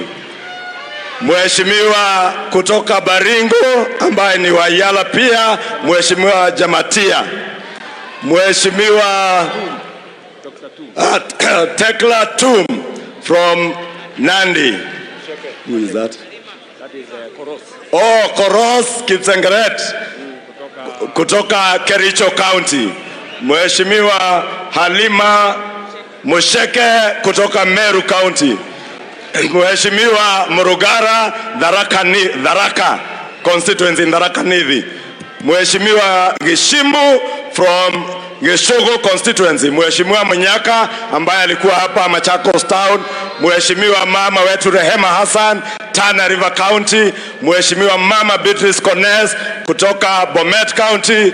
Mheshimiwa ndugu yetu Owen Baya kutoka Kilifi South. Kilifi North, Kilifi County. Mheshimiwa kutoka Bomet County Women Rep, Mama Joyce Korir. Mheshimiwa ambaye anagombania Senator wa Meru, Kadhuri kama Shinani. Kadhuri Murungi kana Kadhuri kama Shinani. Mheshimiwa Kabeabea from Tigania East. Mheshimiwa Mathias Robi kutoka Kuria West. Mheshimiwa Dr. Twitoek from Mogotio. Izizu. Oh, na George Sunguya. Sunguya amevaa kofia hajulikani. Mheshimiwa Sunguya from Kajiado West. Mheshimiwa Mushira from Oljororok. Mheshimiwa rafiki yetu from Bore Redekere Moruidhania. Mheshimiwa Kiringo from Igembe Central. Mheshimiwa rafiki yetu Mheshimiwa Raso from Marsabit. Huyu Peter Lochakapong. Mheshimiwa Peter Lochakapong from Sigor in West Pokot. Mheshimiwa ambaye pia anasimama governor Baringo, Mheshimiwa Lesonet, mbunge wa Eldama Ravine. Haya, mheshimiwa ambaye pia ni mgombea wetu wa kiti cha gavana kutoka Turkana, Mheshimiwa Lodepe. Mheshimiwa KK anasimama kiti cha bunge Kinangop. Mheshimiwa Martha Wangari ambaye ni mbunge wetu wa Gilgil. Mheshimiwa Spika wetu wa Nyeri, candidate wa UDA Mukurweini, Mheshimiwa Kagushia. Mheshimiwa Dende Nyoro Kiharu. Mheshimiwa Sakwa Bunyasi. Mheshimiwa Alfred Agoi. Mheshimiwa Kawaya Engineer Musioka from Machakos, Mwala in Machakos. Mheshimiwa Manoti ambaye ni candidate wa governor wa UDA Kisii. Mheshimiwa Machogu, Ezekiel Machogu, not Manoti. Mheshimiwa dada yangu kutoka Thika, Alice Ng'ang'a wa Thika. Mheshimiwa Simba Jike kutoka Laikipia East. Mheshimiwa Kate Waruguru. Mheshimiwa Jagagua kutoka Mbere North. Is that? Mheshimiwa Kosgei, Engineer Kosgei kutoka Sotik. Mheshimiwa Marwa ambaye ameinua mkono hapo kutoka Kuria West. Brighton Yegon. Mheshimiwa Brighton Yegon pia ako hapo kutoka Bomet. Nani mwingine? Mheshimiwa KJ kutoka Dagoretti Kusini. Mheshimiwa Sharif kutoka Lamu East. Nani mwingine? Mheshimiwa wa kwanza kuchaguliwa na predecessor ya UDA PDR Mark Lemonkor ndiye huyo hapo. Mheshimiwa nominated member Gideon Kosgei. Nani? Mheshimiwa women rep wetu wa Kajiado, Mheshimiwa Janet Teya. Na Mheshimiwa wa Mathira Rigathi Gachagua.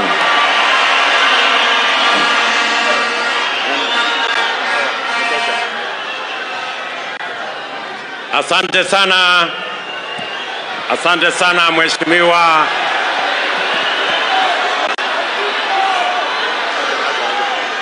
Haya, leader of majority.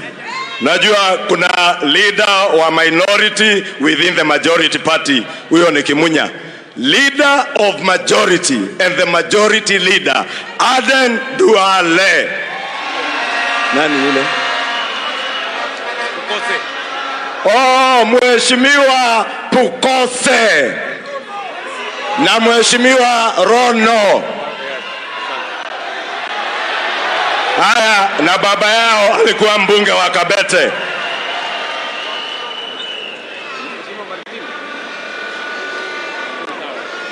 Haya, wengine watakuja kujulishwa, na mimi naitwa Kimani Ichung'wa, mbunge wa Kikuyu. Haya, asante sana bwana Kimani Ichung'wa.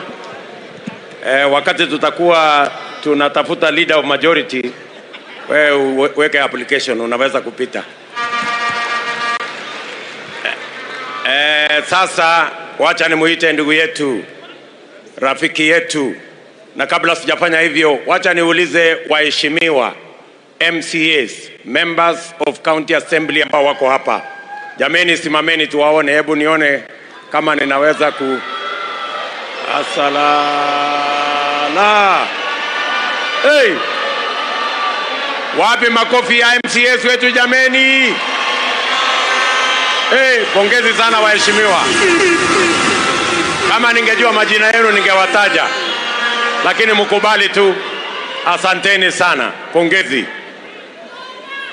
Tuko hapa pia na speaker wa Kiambu County. Hebu speakers wale wako hapa, niko na speaker pale wa Baringo County, Mheshimiwa Bwana Dawa. Niko na speaker wa Nyeri, ndugu yetu hapo, na niko na speaker wa Kiambu Bwana Ndisho. naamini speakers wengine, tuko na Mheshimiwa Yusuf Chanzu hapo. Bas, wacha nimuite ndugu yetu party leader wa chama ambayo ndio chama ya zamani zaidi kwa vyama vyote karibu Kenya sasa, chama ya Ford Kenya, Mheshimiwa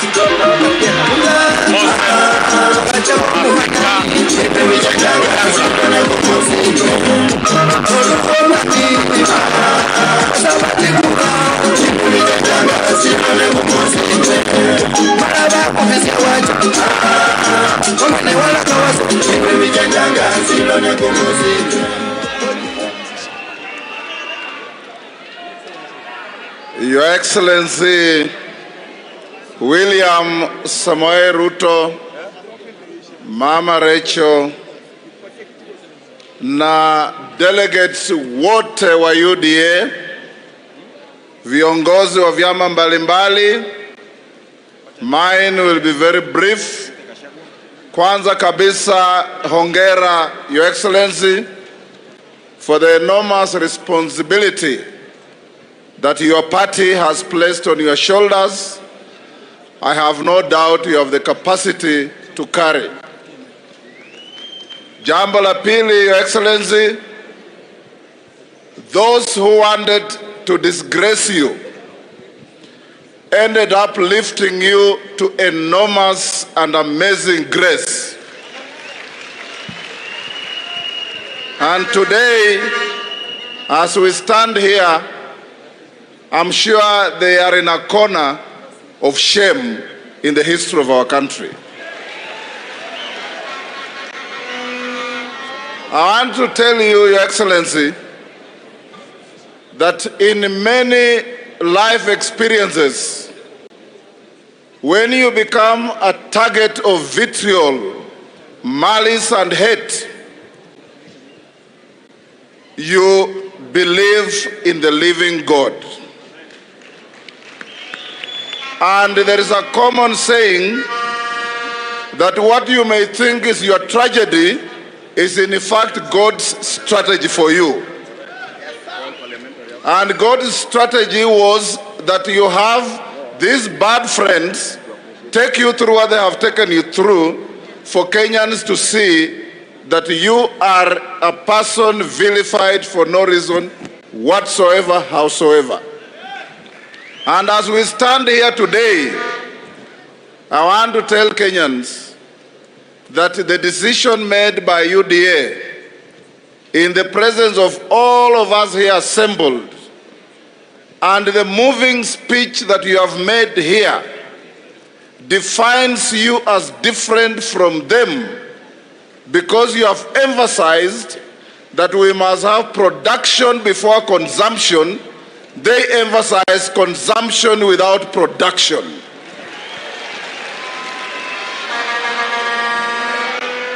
And our country will never grow unless we pay attention to production before consumption.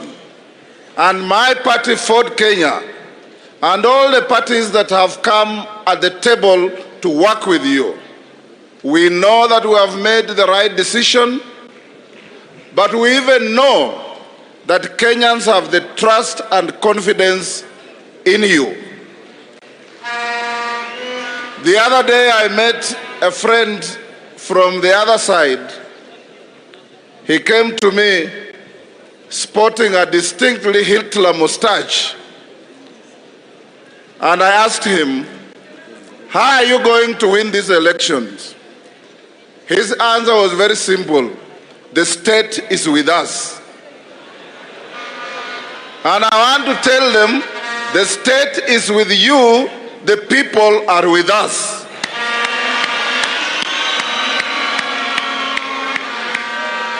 And when the people make a decision, we can only remind, as I finish, that the leadership that is now caged in a corner should read the history of embarkation.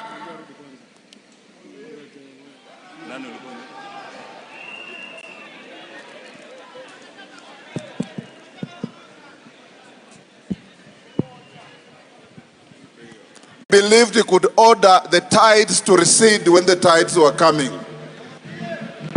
And we have a leadership today that believes they can order the tides to recede when the tides are coming.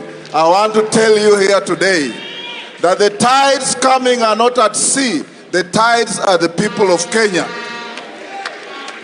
Na watapita na nyinyi mupende, musipende. Because when the people decide and when the people take their power, no army will stand in their way, no police will stand in their way, no money will stand in their way, no malice will stand in their way. We shall overcome and we shall make Kenya great again. Thank you. Thank you very much. Thank you very much, Mheshimiwa. Let me ask our brother, Mheshimiwa William Getao Kabogo.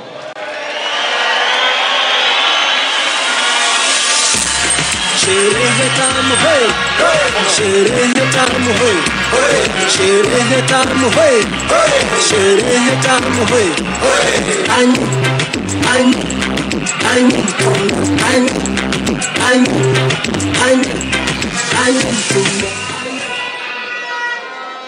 Asante. Jamii hii ya UDA mkiongozwa na Mheshimiwa Rais wa tano,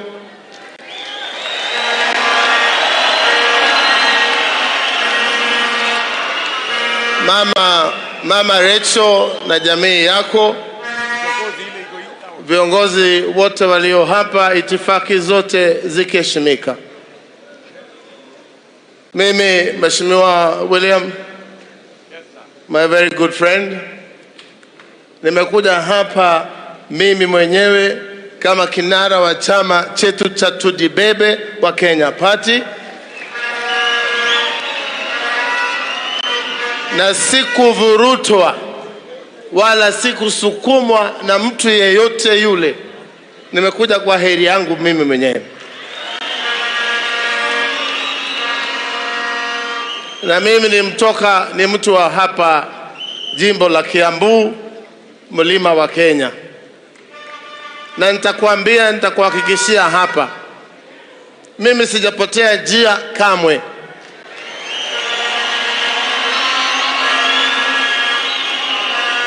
Na nataka niseme kinaga ubaga, kama kuna mtu anasikia uchungu kuwa mimi nimefika hapa, nitamwambia pole sana.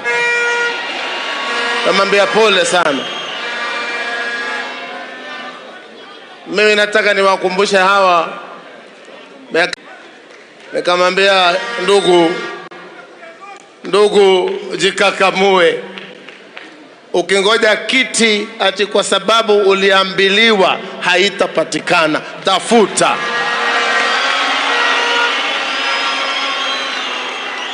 Na akanijibu akasema, kutafuta mimi najua. Si wewe unajua hii tunaendanga na wewe.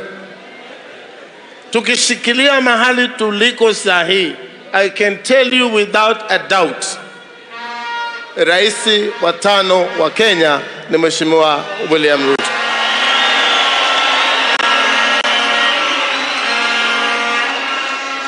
Pia niwaambie, msije mkasema hatukusema. Kama kuna mahala kura zitamiminiwa kwa William Ruto ni hapa mlimani.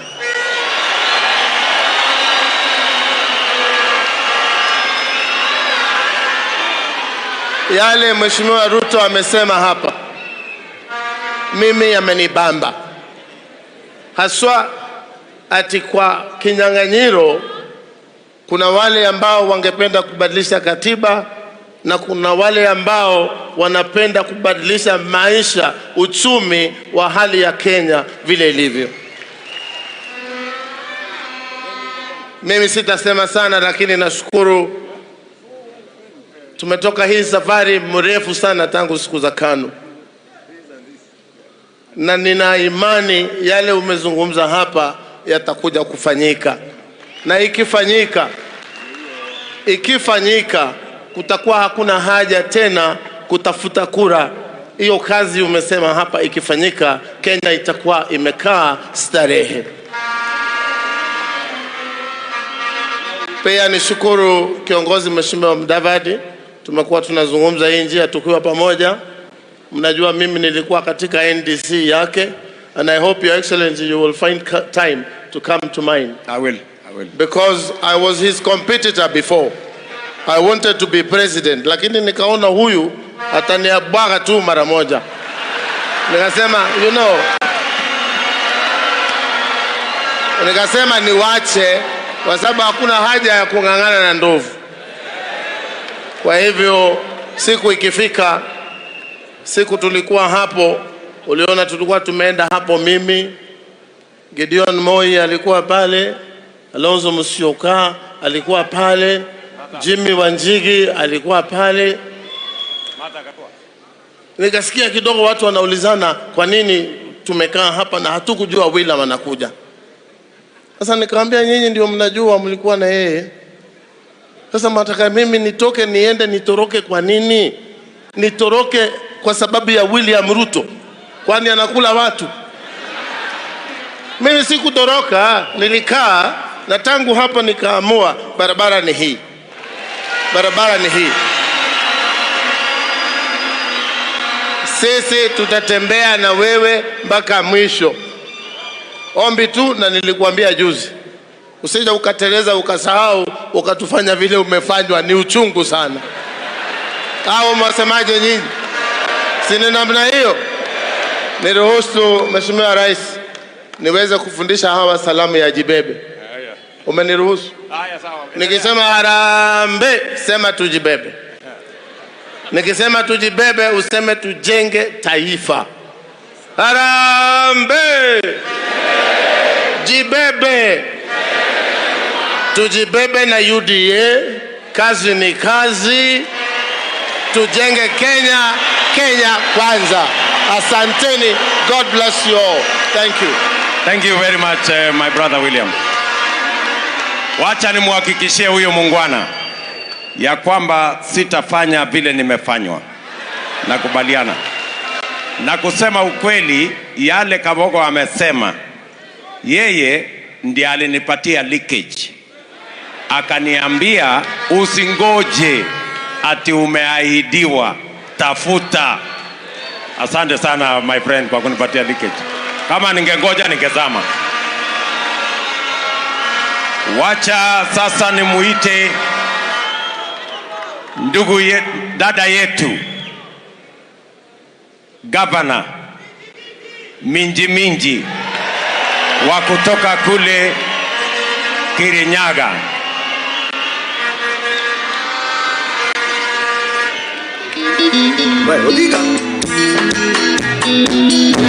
Machete.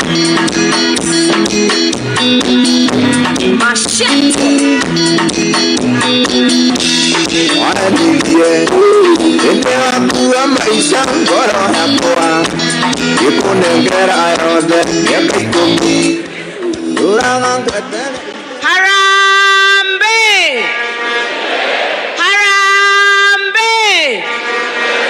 UDA! UDA! Your Excellency, the 5th President of the Republic of Kenya, Excellency, the incoming First Lady of the Republic of Kenya, Mama Rachel Ruto, leaders of Kenya Kwanza, Your Excellency, Mudavadi, Wetangula, and all the leaders joining us today from the various parties, and all the UDA members, good evening. Today is a significant day in the Republic of Kenya because if it was up to the powers that be, today would not have happened.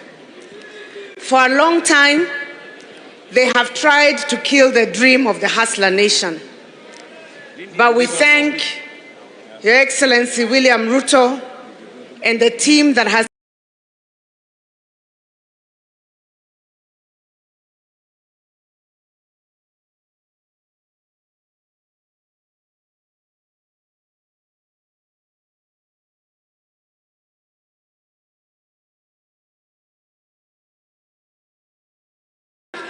He's a disciplined person. He works hard. We are inspired by his diligence and humility. And I will say that because I have worked with him, and now we are on the same side of the divide under the UDA party. As women of Kenya, we want to assure you of our profound gratitude for the support that you give us. There are many women who have taken the challenge to stand for seats from the governors and MPs because of your encouragement. Indeed, Your Excellency, the icon for your campaign for UDA is one of Mama Mboga, meaning you have put women right at the center of your development agenda. And therefore, we thank you as women and assure you of our support.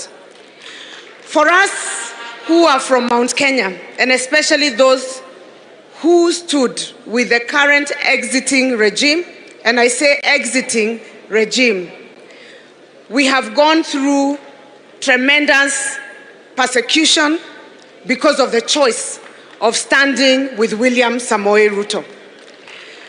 But we have refused to be traded wholesale to a side that has no agenda. We have refused completely at this time to move to a side that has no plan for the people of Kenya or for this country. Not at this time.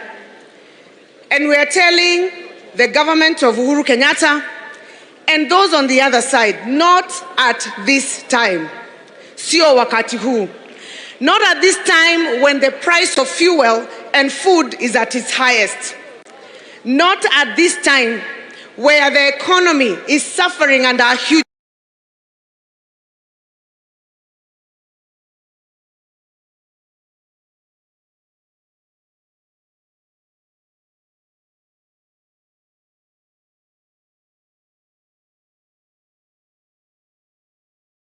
debt. As people of Mount Kenya, we will stand with one William Samoei Ruto. We will stand with William Samoei Ruto because he has a plan for this country. We will stand with William Samoei Ruto because he has a vision to uplift the people who are the lowest in this country.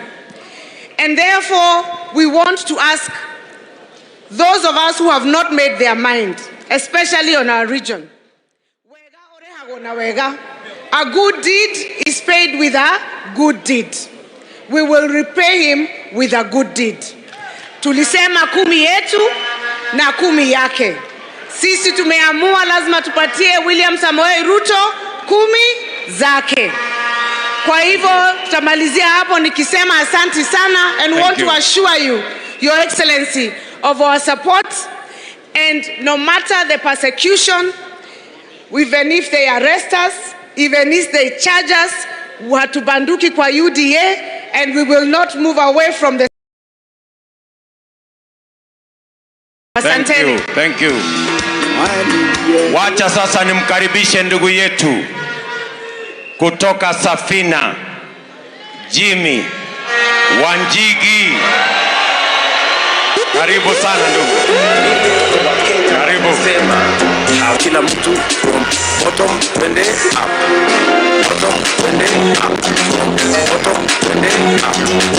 Bottom twende up. Bottom twende up. Bottom twende up. Bottom twende up. Aya. Kuna wimbo ambao mlikuwa naimba. Yote ya rudia, yote yawezekana, yote yawezekana, yote yawezekana, yote yawezekana.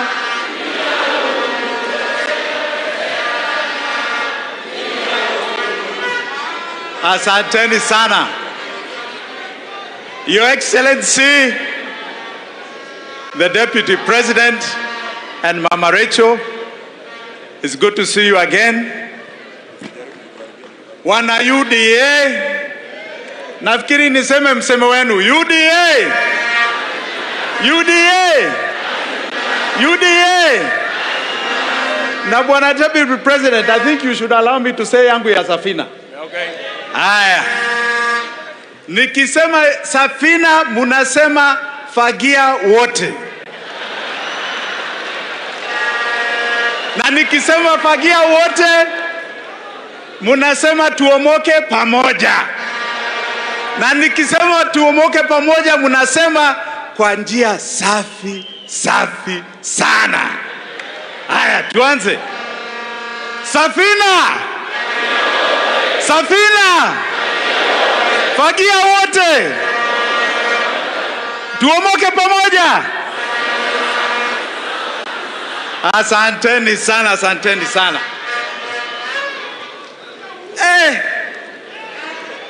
Hii ni joto ya Kenya hapa, naona imejaa. Your Excellency, my good friend, the Deputy President, yangu yatakuwa machache leo kwa sababu hii ni siku yako. We came to listen to you kwa sababu we are men of ideas. Na leo umezungumza vizuri sana.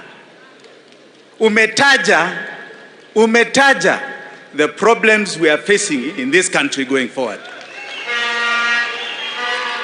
Hizo challenges tulishikana na wewe in the year 2013. Unajua historia saa ingine ni nzuri kidogo, si ndio? Nizungumze ama sizungumze? Nizungumze. Bwana Deputy President, in 2006 we met. And we were introduced together by a man called Charles Keter. Sijui kama yuko hapa. Waziri Charles Keter. And in 2007, wakati kulikuwa wajamaa hapa Nairobi ambao walikuwa natafuta rafiki yangu William Ruto, alikuja kwangu kujificha. Simu nipigie makofi. Hapa Nairobi kulikuwa na organization inaitwa Mungiki, na walikuwa natafuta yeye. Ni kweli ama si kweli? Kweli.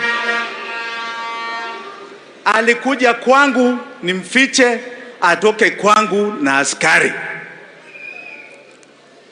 Mimi ndio nilieleza yeye in 2006, 2007. Saidia huyu mjamaa anaitwa Raila Odinga. Saidia Raila Odinga. Kwa sababu alikuwa ametemwa kisiasa ya MOU of 2002. Si alisaidia yeye? Si alisaidia yeye? Haya. Tusonge. Haya. 2010, rafiki yangu William Samoei Ruto, 2009-2010, alikuja kwangu kunieleza huyu rafiki ambao ulisema tushikana na yeye ameanza kutema mimi sasa. Anapeleka mimi huku nje, pahali inaitwa Hague. Amesema sasa mimi si rafiki, mimi ni nani? Ni adui. Ni adui. Tulipigania mambo yake, na sasa mimi ni adui.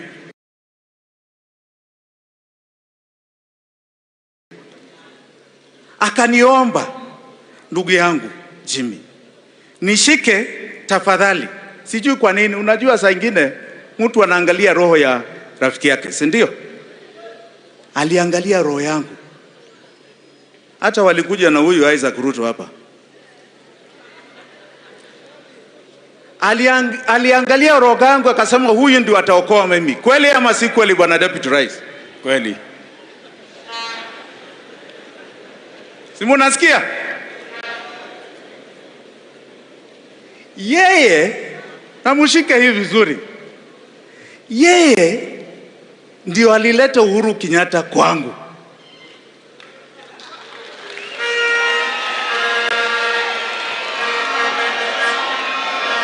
yeye ndio alileta Uhuru Kenyatta kwangu.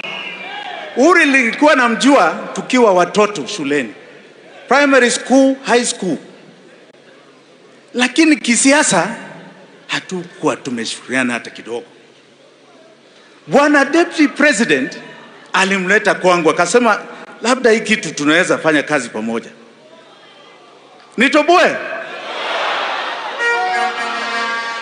Akasema hii katiba imebadilika kidogo, naona labda tunaweza pata runoff. Huyu ashike mlengo moja na mimi nishike hiyo ingine. Nikamwambia hiyo ni sawa, lakini niko na wewe. Niko na nani? Na wewe.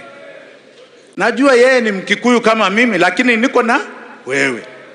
Kwa sababu hii mambo ya kisiasa simjui sana. Simjui sana. Akasema nitakushika. Uko hapa.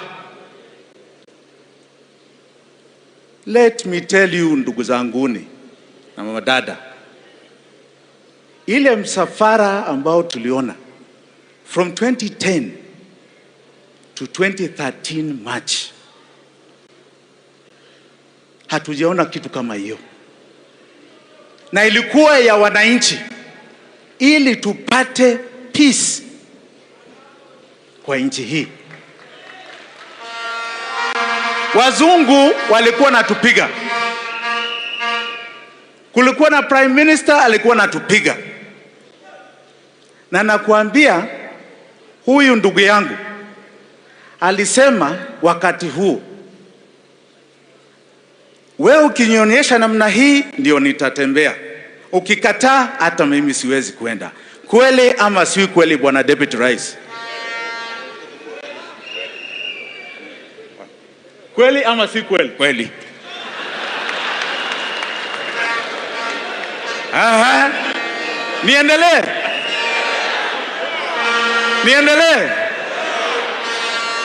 Hata Musalia hapa rafiki yangu tulijaribu yeye, na yeye anajua mimi ndio nilikuwa chairman ya mkutano ambao tulikuwa nataka kuja pamoja.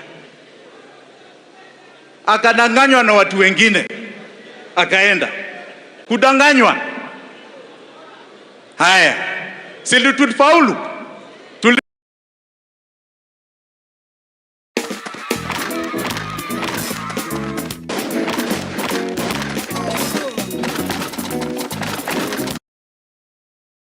Nilikuwa chairman ya mkutano ambao tulikuwa nataka kuja pamoja. Akadanganywa na watu wengine, akaenda kudanganywa. Haya, si tulifaulu? Tulifaulu 2013. Tupigie makofi. Kwa nini tulifaulu? Haya, tulikuwa na wengine, wale walikuwa hapo. Kulikuwa watu wengi ambao waliunga hii mkono ya Ruto. Lete nikuambie, kwa sababu tulikuwa naona ni maisha yao tunatengeneza, si ndio? Na maisha ya Wakenya. Ilikuwa mwaka moja tu, by the end of 2014, rafiki yake ambao alileta kwangu alianza kunitema. Mimi sasa nikawa mimi naitwa cartel. Mimi naitwa sijui nini. Nikaenda kwa rafiki yangu, nikamuuliza sasa hii ni nini? Hii ni nini? Akasema, wajua hapa, unajua mimi ni deputy rais, na nikiwa deputy president lazima nifuate vile rais anasema. Jimmy, nafikiri mimi nitakusaidia huko nyuma, lakini wewe jikinge. Nitakusaidia huku nyuma, lakini wewe jikinge. Munasikia? Niendelee?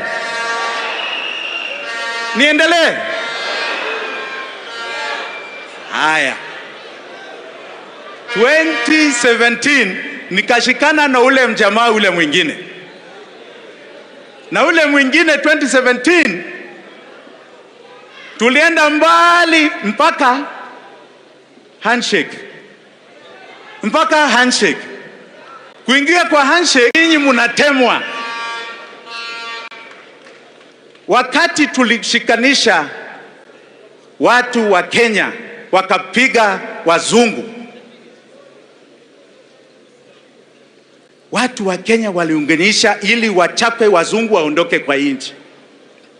Na wakati huo ni vizuri mjue kuna family mbili ambao walishikana. Family ya Raila Odinga, Jaramogi Oginga Odinga. Hiyo ingine ya Jomo Kenyatta. Na hizo family mbili zimekuwa kwa presidential ballot since 1963.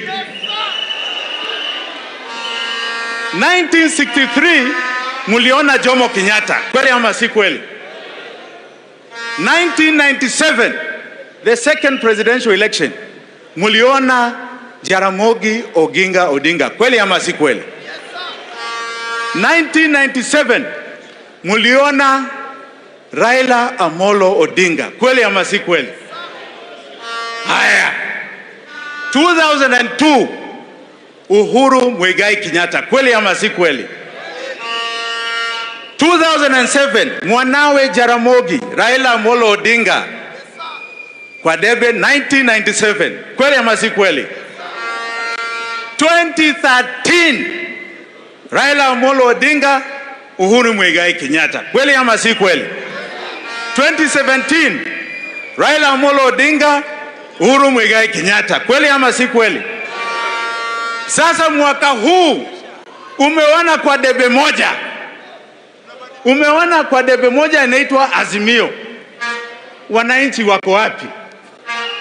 Wananchi wako wapi? Wananchi wako wapi? Wananchi, mimi nauliza nyinyi wananchi wote wa Kenya. Hiyo debe tuitupe, tuipige kabisa, iondokee kabisa sisi. Iondokee sisi. Hiyo siasa yao ni siasa ya dhuluma, si siasa ya ideas. Na mjue ya kwamba hiyo debe hata si rafiki yangu ambaye alikuwa Raila Odinga, hapana. Kuna mwingine anataka tamu yake ya 3. Anataka tamu yake ya 3. Kinyume cha sheria ya Kenya. We must be very clear. We are coming together on ideas of the people of Kenya, not on families hapa. And I want to say categorically, si ati ni mahaslas tu, hata hiyo duale unasema mambo ya bourgeoisie, wako upande mwingine. Hiyo ni ya families. Hiyo si ya wananchi ambao hata wako na hela, hapana. Hawa ni ya families. It is here that the people of Kenya have been oppressed. And the time now has come to say, no more, no more, no more. Asanteni sana. Thank you. One thing I must say, William and I are old friends. Yes. And we are good friends. Yes. I am standing for the presidency of the Republic of Kenya through Safina Party. Yes. We are talking. Yeah. We are talking. But it is important to understand my ambitions are still going forward. But we are talking. Mushika vizuri.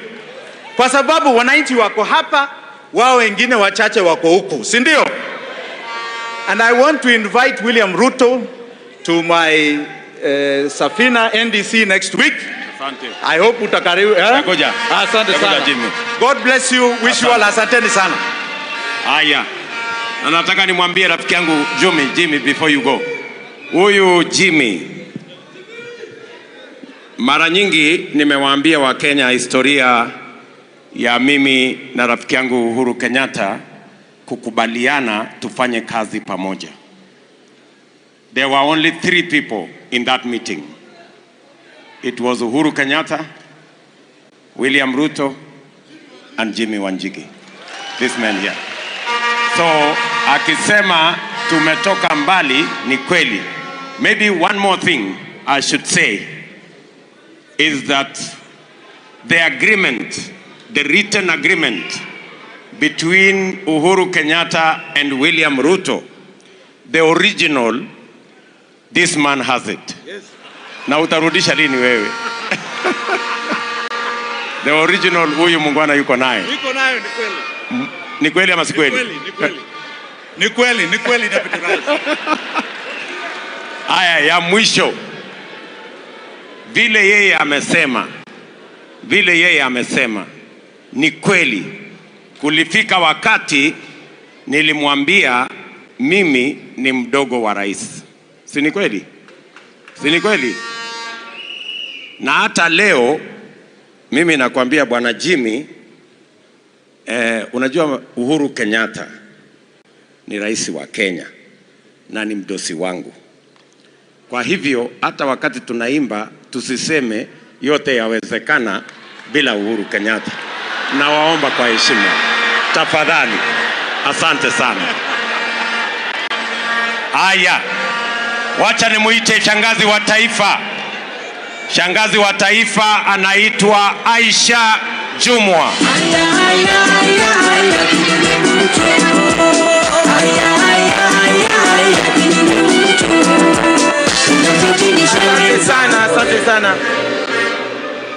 Asante sana Rais wa 5 wa Jamhuri yetu ya Kenya. Nichukue nafasi hii ya kipekee nikupongeze sana kwa kupewa wadhifa wa kuipeperusha bendera ya chama chetu cha UDA katika debe mwezi wa 8. Nakupa hongera na tuko pamoja na wewe. Mama Rachel Ruto, nikupongeze sana. Umetulelea, umetulindia na leo umetupea rais wa 5 wa Jamhuri ya Kenya, na tunakupa kongole na tunazidi kukuomba sisi kama jamii ya akina mama katika taifa letu la Kenya uendelee kumpa support rais wetu wa 5 wa Jamhuri yetu ya Kenya, na sisi tutazidi kumshikilia. Mimi nataka niseme hivi, naibu wa rais wa Jamhuri hii ya Kenya kwa sasa, William Yimila, aliimba akasema, hapa nilipo sio ndoto yangu, naenda viwango vingine. Naibu wa rais, hapa ulipo haikuwa ndoto yako, unaenda viwango vingine. Na mimi nataka nikuambie na nikuahidi kama viongozi katika taifa letu la Kenya, ulichokizungumza leo kimetutia imani. Tumeona kiongozi ambaye ako tayari kuibadilisha nchi hii yetu ya Kenya, kwa sababu umezungumzia uhuru wa taasisi ambazo ziko katika nchi yetu ya Kenya. Taasisi huru ambazo zimeshikiliwa mateka kuumiza watu wasiokuwa na hatia kwa sababu wako na maoni tofauti. Tumepitia moto sisi, lakini tumesema liwe liwalo, hatutarudi nyuma. Na tunataka kukuambia, tunakutia moyo, tutatembea na wewe, tumekukubali, tutakufanyia campaign, tutakupigia kura, tutalinda kura na watakutangaza kwa sababu utashinda. Naibu wa rais, hatutakuacha. Hilo tunakuahidi. Kama ni wakati mbaya umepita, mahali ilipofika lazima watatii, kwa sababu sisi tumeamua kutembea na wewe bega kwa bega. Sisi wa Pwani, uchumi wetu ulitolewa Pwani ukaletwa Naivasha kwa shamba la mtu binafsi. Watu wetu kule Pwani wanahangaika, mashamba yetu tumedai miaka nenda miaka rudi, hayawezi kupatikana. Kama alivyosema Duale, mtu ako na guts ya kusema ati fulani ni mwizi, wakati wewe mwenyewe umezaliwa wizini. Wakati wewe mwenyewe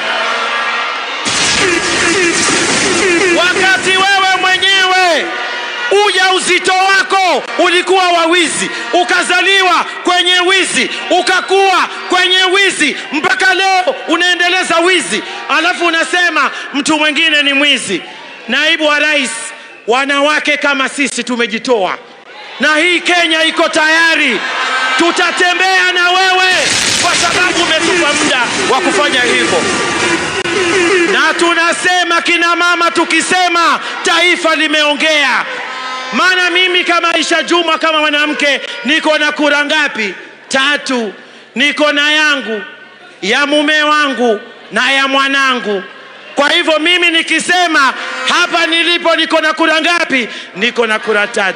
Na kila mwanamke, naibu wa rais, tunakuahidi hii serikali tutaiunda pamoja.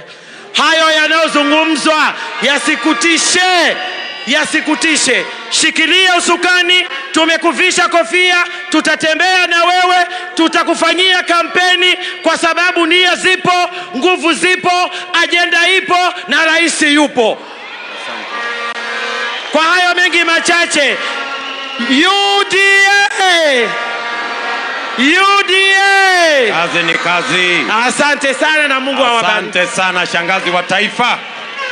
Wacha sasa nimuite ndugu yangu Festus Mwangi Kiunjuri ambaye ni kiongozi wa chama cha TSB. Karibu sana kiongozi.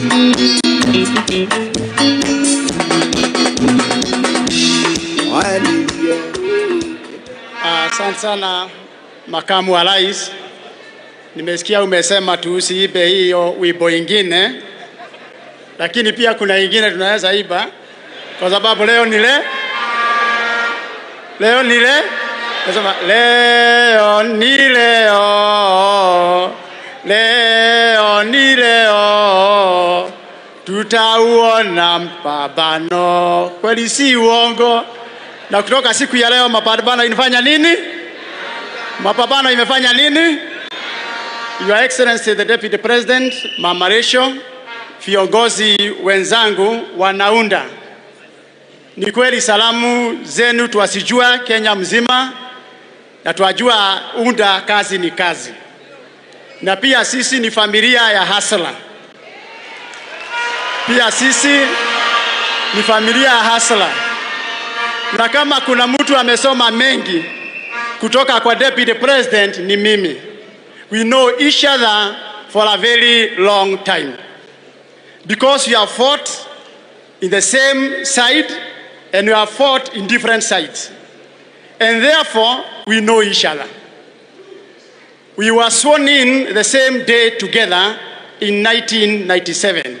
He was 31, I was 27 years old.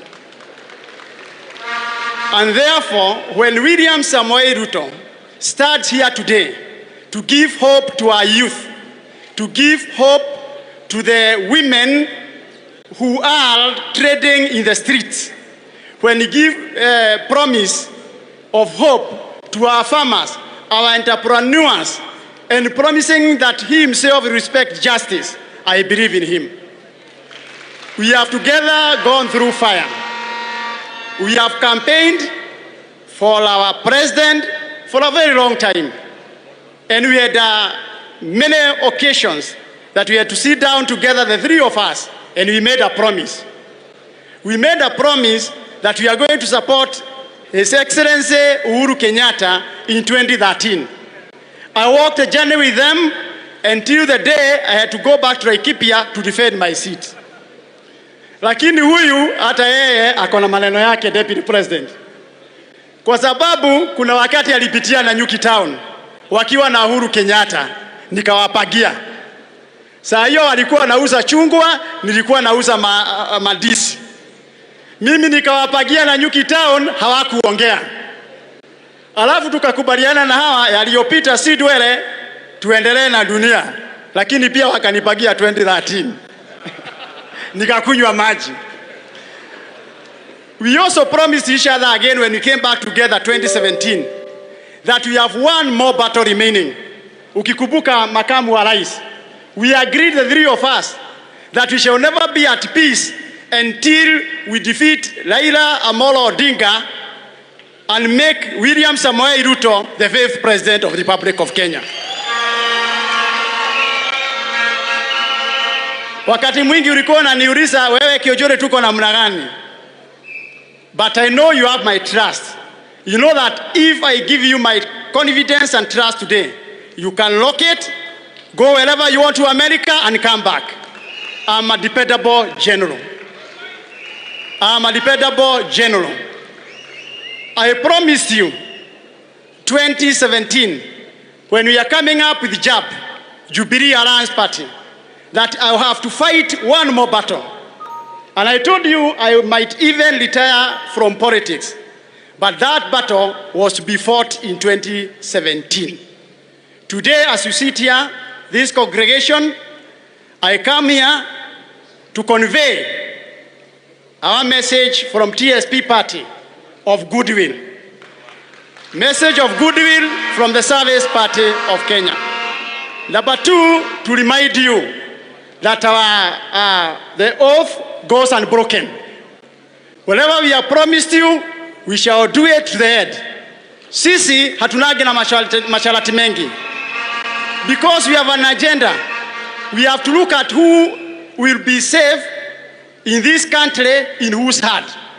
For us to be safe in this country, we have to get the most convenient person who can be able to articulate his issues clearly and Kenyans can believe in them. I listened to that ADC ambaye ilikuwa huko KICC, and we have listened to you today. In fact, we need nothing else now. Kenyans to go to the YouTube, listen to your speech today, listen to their speech, and then they can do analysis. Wale waliongea maneno ambaye yalipita. They discussed issues of the past, not even present. You articulated issues of the future of this country. And therefore, what you're asking our generation, are we living in the past or in the future? If we are living in the future, then obviously we know who to elect as our next president of the Republic of Kenya. Wakati tulikuwa tunachagua jina na slogan ya chama, tulichagua tukasema chama yetu itakuwa ni ya huduma, that is service. Tukasema tuajiamini na ujiamini. Why? Wewe makamu wa rais, mara kwa mara umekuwa ukituambia siasa ni kujipanga, na usipojipanga utapangwa. Na sisi tukajua siasa ni kujiamini. Na wakati tulipitia yale yote tulipitia kwa ile serikali, hii serikali ambayo tuko naye, mimi nikaamua lazima tutajiamini. Na tukijiamini na mjiamini, hii safari tutatoboa. Tumesikia lectures kutoka kwa hawa. Mara wametuita wezi, mara wamesema yote ambayo wamesema. Unajua siku moja Scorpion alikuwa anatembea, na unajua anatembeaga kombokombo. Anatembea kombokombo. Mamake akamuuliza, kwa nini wewe mtoto unatembea kombokombo? Mtoto akamuuliza, mama, nionyeshe kwenda kama nimenyoroka na mimi nitafuata. How can you lecture us on issues of corruption and you know the mothers of corruption in this country? Yes, we agree with you about history of this country, but the first history you should tell us is how you also began. Ulikuwa nani wakati wa 1963 na leo uko wapi? For 15 years ulikuwa wapi? Wengine 24 years ulikuwa wapi? Manake hata Biblia, wale ambaye ni wa Kristo, huwezi elewa Biblia ambaye the New Testament before you read the Old Testament.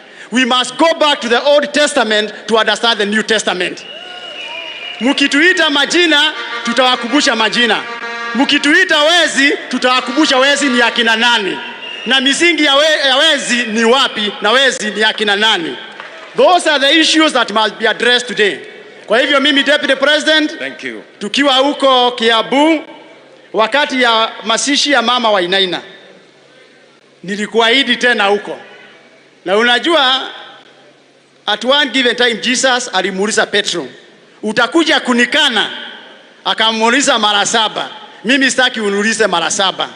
Tutababana, tutangangana na tutahakikisha kwamba ushindi utakuwa kwa wale wako kwa nyumba hii. I have no doubt whatsoever that we shall write history from where we are seated today. From this gathering, history will be made. Na sisi hatunanga nyuma kurudi nyuma. Ya mwisho, unajua kuna ile lugha mimi naelewa zaidi. Na tutaingia na hawa wengine viongozi wote huko mashinani. Na hii mlima ni mgumu kupanda. Lakini wale tuko juu, ukiturushia ile hook, tuko tayari kuweka. Maana sisi tayari tuko pale juu ya mlima. We shall hook you properly, na wale wengine wakijaribu kuenda juu, tunajua vile tutateremsha. Kwa hivyo they might have enjoyed yale ambayo wamesema, lakini sasa kitendawili kimefika mwisho wake. Kwa mara 5 sisi tumekitegua kitendawili. Kwa hivyo si mara ya kwanza. Badala yao wanaona inashuka, tutaishukisha. Goma lazima itatulia na ushindi ni wetu. Asanteni sana, good Kenyans. God bless you. Thank you. Thank you, my brother. Thank you, my brother. Asante sana. Kabla sijawaita wale wengine wachache wamebaki, hapa tuko na aspirants. Wale watawania viti mbalimbali. Wacha kwanza niwaite wale watawania viti vya MCA. Kama kuna aspirants katika kongamano hili wasimame. Wow, wow, wow, wow, wow, wow. Hey! Hey! Ala! Hiyo dunia yote hiyo. Haya, wapi nduru ya ma MCAs jameni? Asanteni sana. Haya, wale wanawania viti ya women rep, hebu wasimame. Haya, naona waona huko. Asanteni sana, tuwapigie makofi. Wale wanawania viti ya member of parliament ama constituency MPs, wow, tuwapigie makofi. Asante sana. Wale wanawania viti ya senator sehemu mbalimbali, asante sana. Those are our senator candidates. Alafu wale wanawania kiti ya governor sehemu mbalimbali. Haya, hawa ni wachache, mimi naweza kuwataja majina. Huyu mama anaitwa Peris Tobiko, huyu mungwana anaitwa Jonathan Mweke wa Kitui, huyu anaimba Ambassador Bito kutoka Wasingishu, Wainaina Jango kutoka kutoka Kiambu, Mheshimiwa Omar Hassan kutoka Mombasa County, Mama Bishop Wanjiro kutoka Nairobi County, ndugu yetu Johnson Sagaja kutoka Nairobi County, ndugu yetu kutoka Kitale, Mheshimiwa Chris Wamalwa, Mheshimiwa Irongo Kangata wa kutoka Murang'a County, Mama Aisha Jumwa wa kutoka Kilifi County, mama wa kutoka Nakuru County, Mama Susan Kihika, Mama Ses Mbarire kutoka Embu County. Haya, nimekwama kidogo hapo. Haya, ndugu yetu Patrick Ndutu kutoka Narok County, ndugu yetu Mheshimiwa Irongo kutoka Laikipia County, Mheshimiwa Badilisha kutoka Nyandarua County, ndugu yetu kidogo nimechanganyikiwa hapo. Haya, niko na ndugu yangu hapo anaitwa Mheshimiwa Mokonji kutoka Embu, anawania kiti ya ubunge. Hawa wengine poleni, majina yenu kidogo ndugu yetu pale Mheshimiwa Governor kutoka Taita Taveta County, John Mrutu, mpigeni makofi. Mheshimiwa Lagat kutoka Nandi. Mheshimiwa kutoka kule Isiolo, Mheshimiwa Tene anaomba kiti ya gavana kule Isiolo. Mheshimiwa Bunyasi anaomba Bunyasi yuko wapi? Ameondoka nafikiri.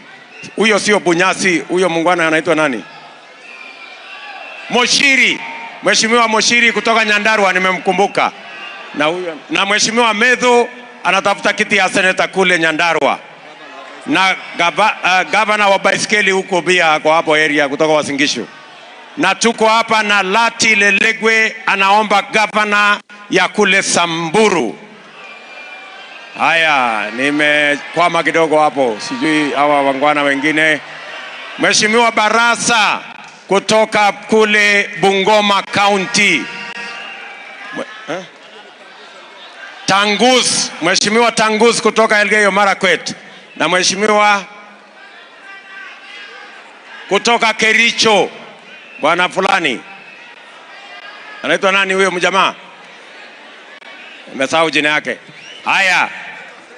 Fred Kirui, sorry bwana Fred, nimesahau jina yako kidogo. Tuko na mama Anne Waiguru ambaye anatafuta kiti ya governor kule Kirinyaga. She is the sitting governor. Na Mheshimiwa chairman wetu, Mheshimiwa Mudhama anatafuta kiti ya governor kule Machakos County. Na Mheshimiwa Onesmus Mudhomi Njuki, sitting governor wa kule Tharaka Nithi, na pia anaomba hiyo kiti. Tuko pia na ndugu yetu Kadhuri Murungi ambaye anaomba kiti ya senator wa kule Meru. Tuko na Lesonet anaomba kiti ya Baringo. Tuko na Kiptis ndio sitting governor na anatetea kiti yake vile vile. Tuko na ndugu yetu Professor Sigor anaomba kiti ya Baringo ya governor. Tuko na Mheshimiwa Matangi anaomba kiti ya gavana ya Kiambu. Tuko na Mheshimiwa Ezekiel Machogu anaomba kiti ya Kisii ya gavana. Tuko na Mheshimiwa Kachapin kutoka West Pokot. Tuko na nani hapo? Tuko na Mheshimiwa Lodepe missionary anaomba kiti ya gavana ya kule Turkana. Na tuko na baba yao ako area pia.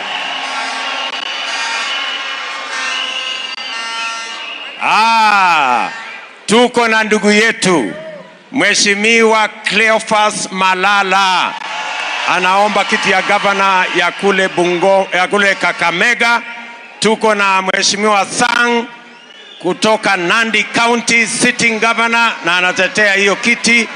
Tuko na Mheshimiwa Rashid Cheza anatafuta kiti. Tuko na Mheshimiwa Boni Halwale daktari ambaye anaomba pia kiti ya gavana ya kule Kakamega. Na tuko na Samoei kutoka mahali fulani anaomba kiti ya gavana Trans Nzoia. Haya, basi nafikiri tumemalizana hivyo. Wachani. Mheshimiwa Walter Nyambati kutoka Nyamira County na Mheshimiwa Eneo Nyakiba kutoka Nyamira County. Wapigie makofi jameni. Kabisa. Mashogoma kutoka Isiolo. Tena Mashogoma. Haya, very good. Nafikiri tumemalizana hapo. Haya, wacha sasa nimuite ndugu yetu Moses Kuria kutoka hapa kaunti ya Kiambu.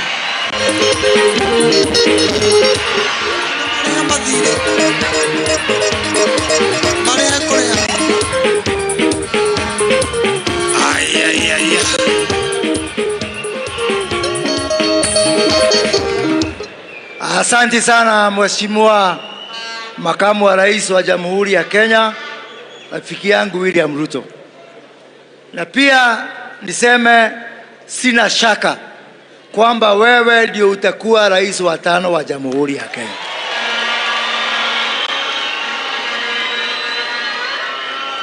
Niko na sababu 5. I have 5 reasons why I think the right decision is to support William Ruto as the 5th president of Kenya. Reason number 1, you might be a good leader, you might be a good politician, you might be a good party leader, but one thing I am sure, you are a good human being. And that makes a whole difference. The last time I supported a good human being was when I supported Mwai Kibaki.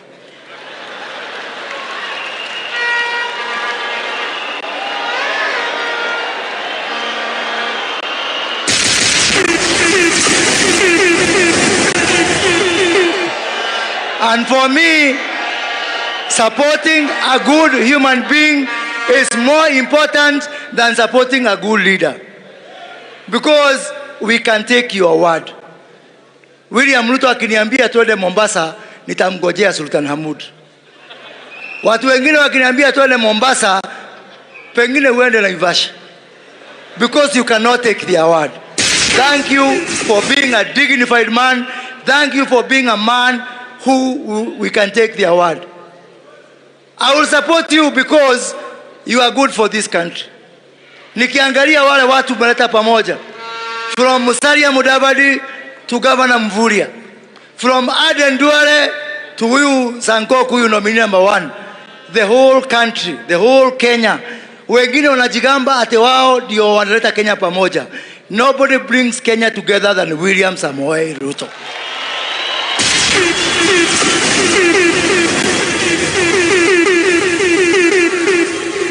Your Excellency, I will support you because you are good for this economy. Because we cannot continue with business as usual. Because something has to give way. Because we have to reinvert the pyramid of this economy. Because we must put an end to the culture of state capture of our economy. Unajua Kenya hii kuna watu wengine ukiwaambia kwamba hatukukula jana, hawawezi wakafikiria ni kukosa chakula, pengine wanafikiria tulisahau kupika.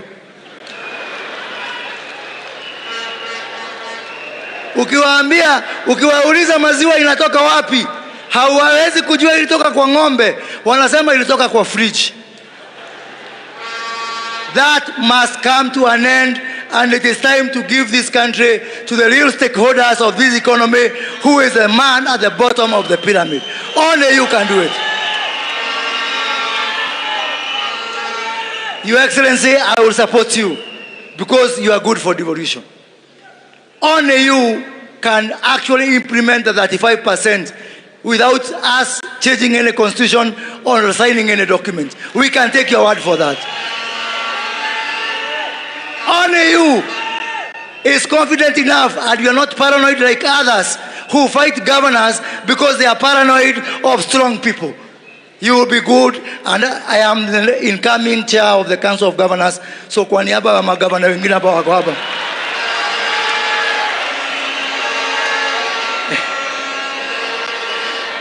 Kwa niaba ya magavana ambao tuko hapa, your incoming team of governors, I know you do everything to strengthen the Council of Governors and to make it truly the 4th arm of government. Only you can do that. Finally, Your Excellency, I will support you because you have liberated my region. Jamani, wacha niwaambie, sisi ambao ni watu wa mlima, kama sio huyu muungwana, ingetuchukua miaka 100 kuvunja minyororo ya wale wachache ambao walikuwa wanafikiria tutaongoza kwa.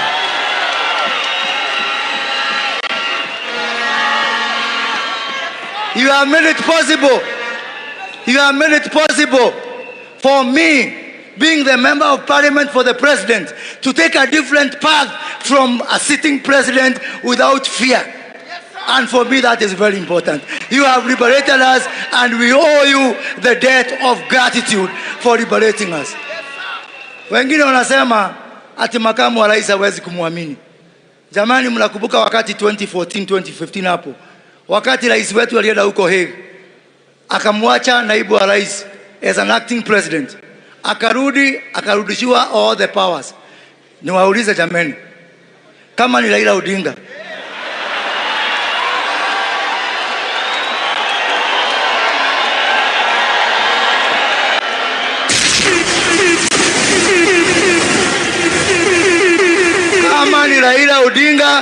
wakati Uhuru alirudi kutoka Hague, urais agueonea view sasa.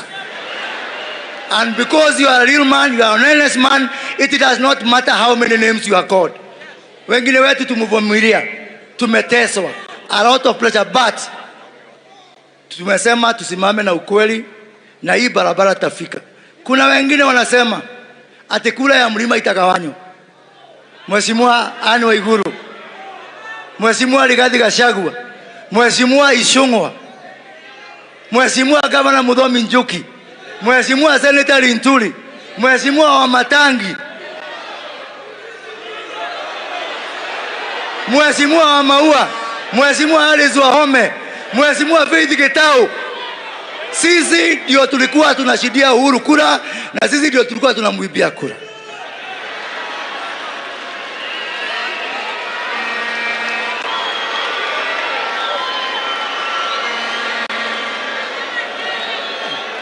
Akili yote iliweka Uhuru kwa kiti iko hapa.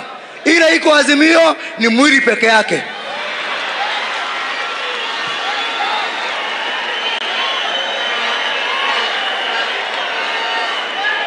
And I want to assure you all, kama kuna mtu ataangusha William Ruto sio mlima. Because we work as one team. And it is not something new. We have done it before. Tumempigia Uhuru kura sio mara moja, sio mara mbili, sio mara tatu. Finally, I want to announce to Kenyans that I have constituted a small committee to welcome Uhuru Nishaweli ambao wataishi milele na milele. Asanteni sana, Mungu awabariki. Asante. Asante sana Moses. Wacha niwaite vijana wawili. Niko na kijana anaitwa Silvanus Osoro. Ako wapi huyo kijana? Na niko na kijana mwingine anaitwa Ndindi Nyoro. Hawa vijana wakuja hapa wakimbie, kimbia vijana haraka. Wewe kimbia haraka, nyinyi ni vijana. Kimbia mbio. Very good.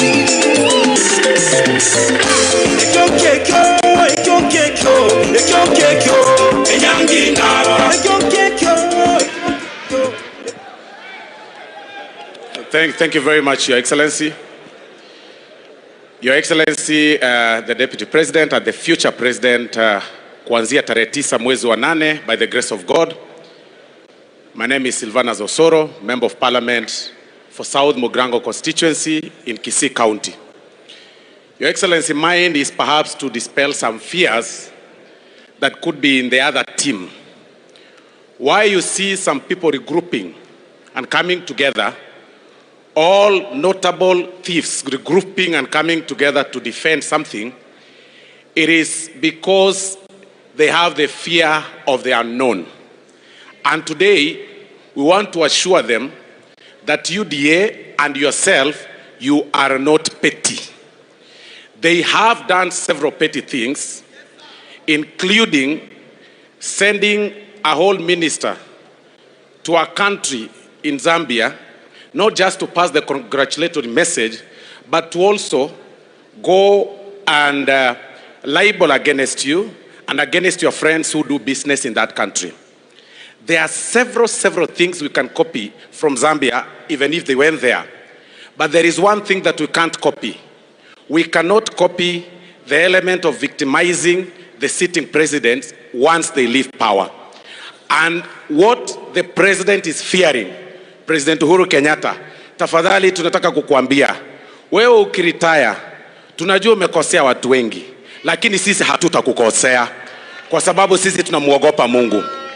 Wewe umesumbua wengi, umesumbua hadi bodaboda na wana biashara wadogo, lakini sisi hatutakukosea kwa sababu tumeamua tunamuogopa Mungu. Ya pili, Your Excellency, you are a person who fears God. Na mimi leo nataka ni kuguide katika kitabu cha Acts chapter 5 verse 35 onwards, where wakati wale apostles walikuwa wanahubiri, walishikwa, wakawekwa ndani, baadaye wakapatikana wako mahali wanahubiri, tena wakashikwa.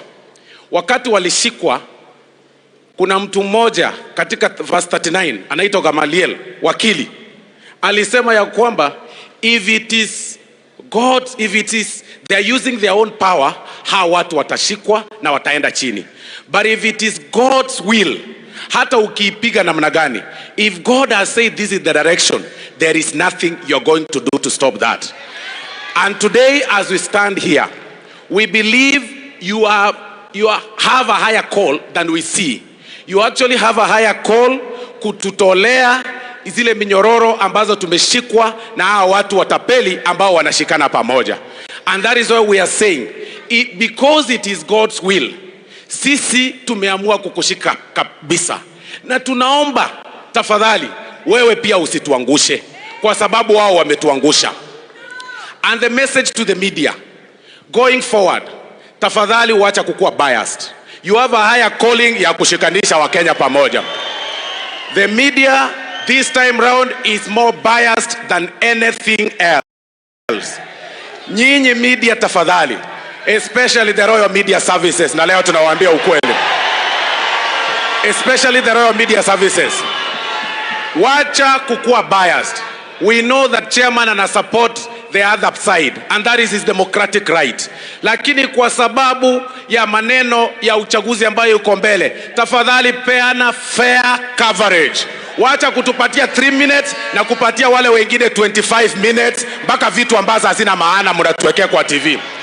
I'll remind you again, in the country of Zambia, where the sitting president last year, Edgar Lungu, used every means possible, akisema yeye ndi deep state. He used the media. He arrested and detained the opposition leaders. But at the end of the day, baadaye Wakenya walikataa na wakapigia mtu ambaye wanataka. So there is nothing that is called deep state ambayo inadanganya nyinyi watu wa TV.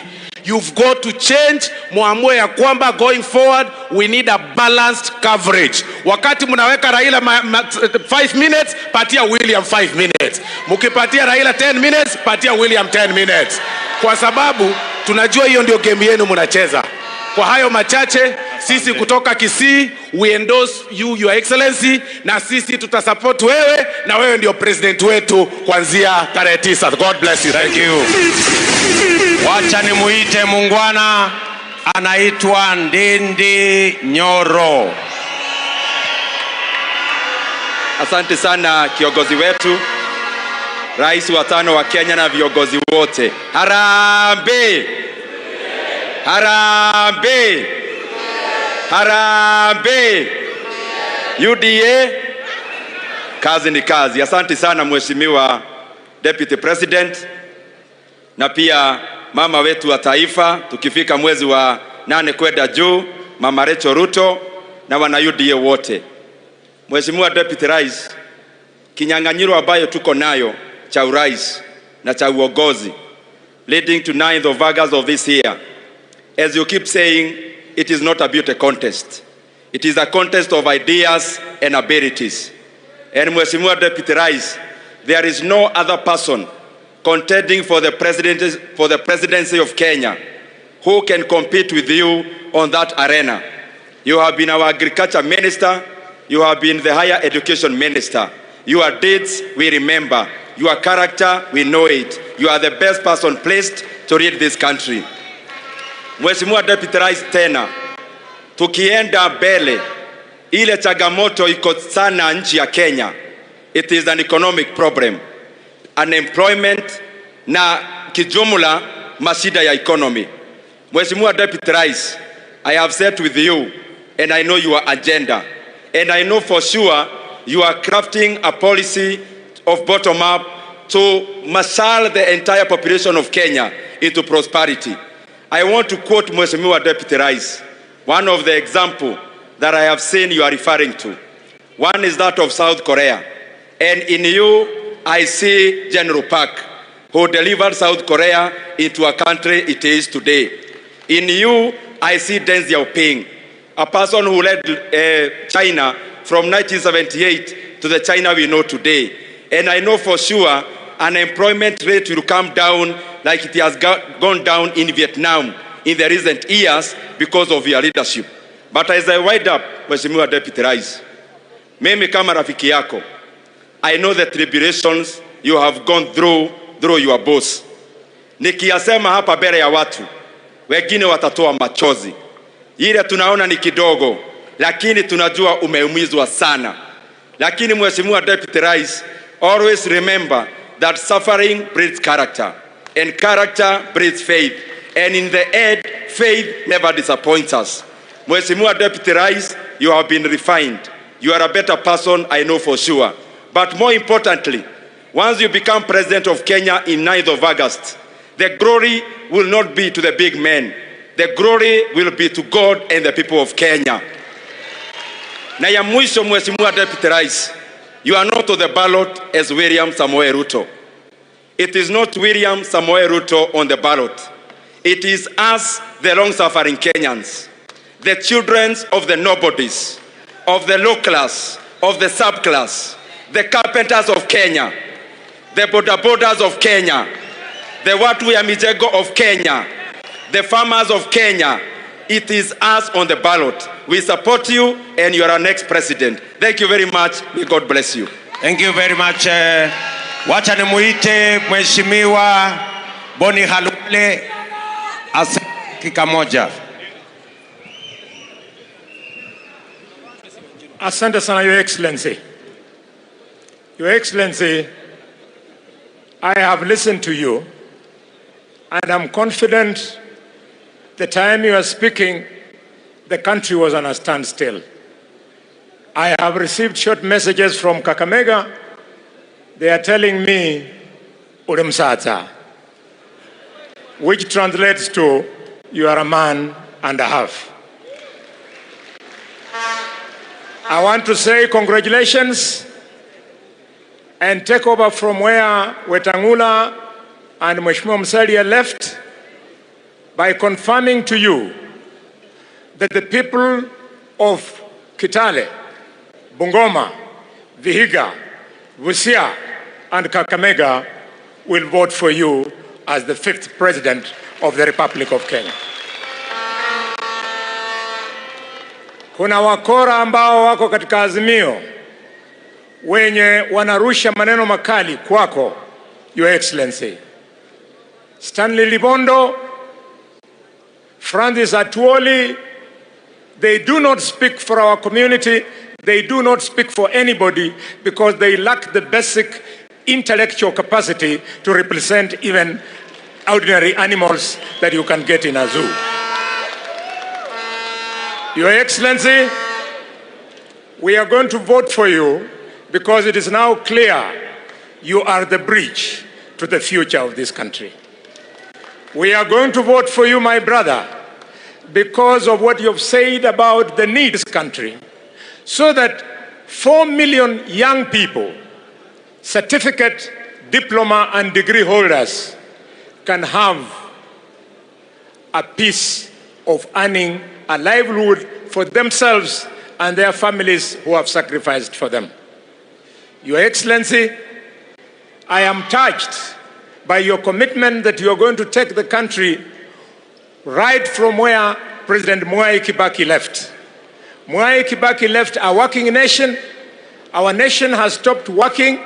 You are telling us, kazi ni kazi, and I am confident we will advise you if you allow us, and in good faith, the 7 billion shillings, Your Excellency, that you have said was borrowed. The time has now come for former Prime Minister, 7 trillion. The time has now come for the former Prime Minister, Raila Odinga, and his own brother of handshake, Uhuru Kenyatta, to tell Kenyans where the 7 trillion borrowed has gone to. They should show us the projects. Thank you. They should show us the railways. They should show us the roads. In the absence of that, Your Excellency, we must open the private accounts that were spoken to as being in the Pandora Papers, so that we know whether they belong to Raila or they belong to Uhuru. The money there is the money they have borrowed. It is not their money. It is our money. It must come back and flow in our economy. Thank you very much. I thank you so much. Mheshimiwa Mudavadi, I'm so proud of you. I'm so proud of Wetangula and Your Excellency, Chairman Mudama, Senator Omar Hassan, and myself. We started and we were giving each other assignments. They assigned me. I went to the house of Jimmy when Jimmy announced that he wanted to be president.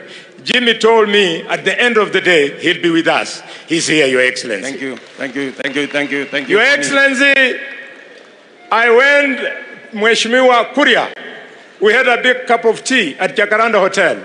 And Kuria told me, hii ni mchezo tu wa mpira, lakini nitarudi nyumbani. Asante. I'm so proud, Your Excellency, and I want to thank the people of Mount Kenya.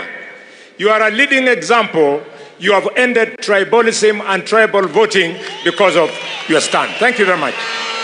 Wacha nimuite watu wawili ama watatu wa mwisho. Kwanza nimuite ndugu yetu Rigathi Gachagua, mbunge wa kutoka kule Mathira, kutoka Mlima Kenya. Wapi makofi ya Rigathi Gachagua?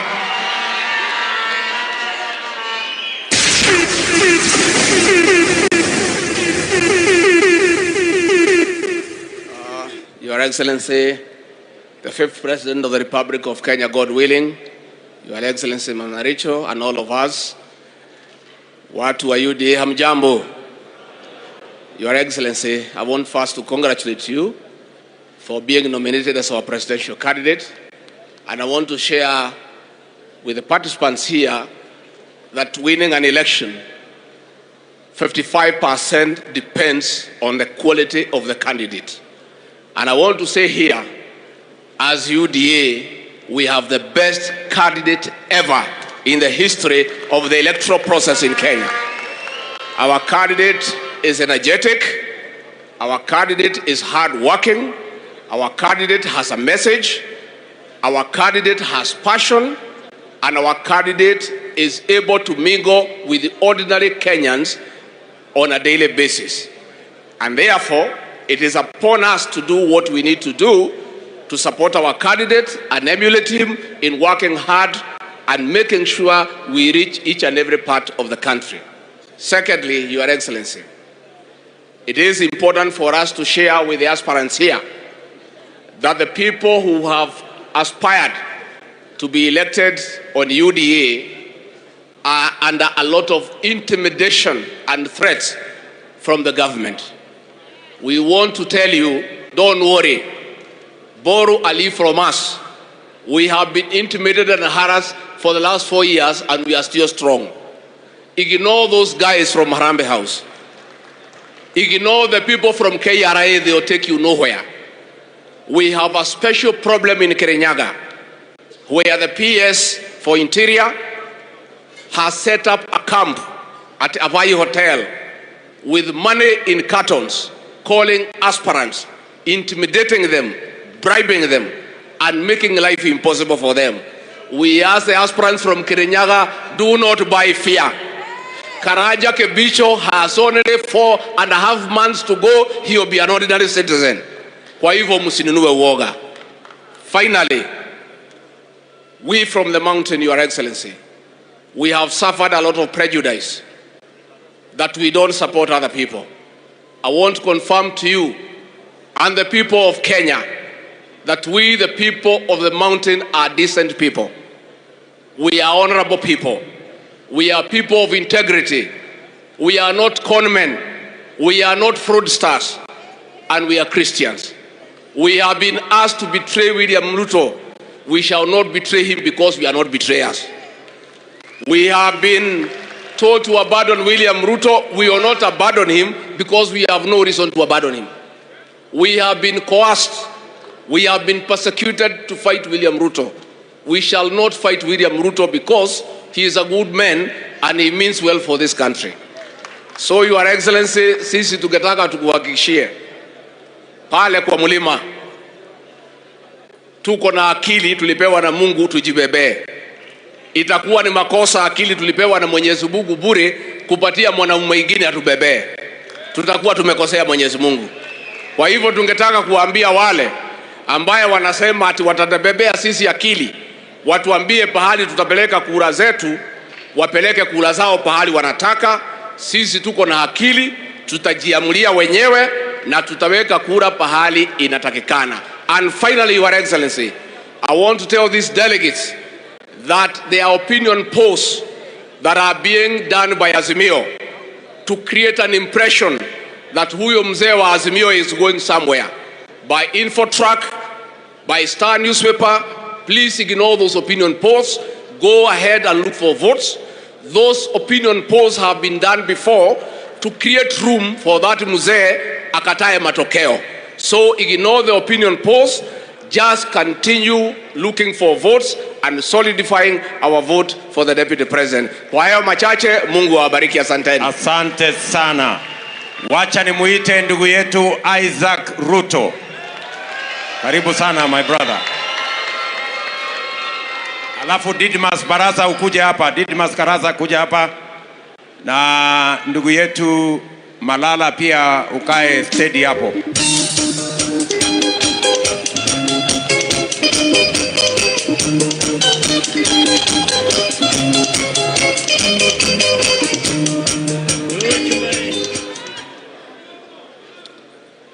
Haya,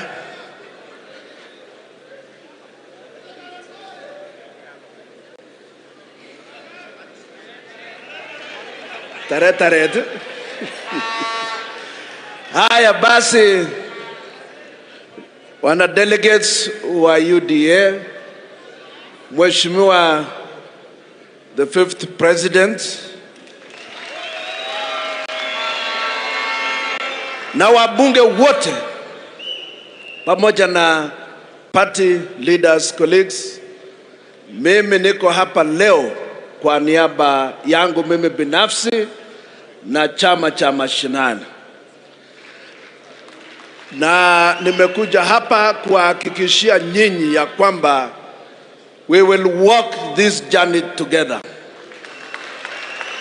We will vote for Deputy President as our next president because the policies he has enunciated today are unparalleled. We also believe that we have got to pay attention to the man living huko mashinani. I have had one of the best speeches in the recent past, which actually go towards solving the problems that we face. The ordinary Kenyans have always been neglected, and I'm happy that they now have a new beginning.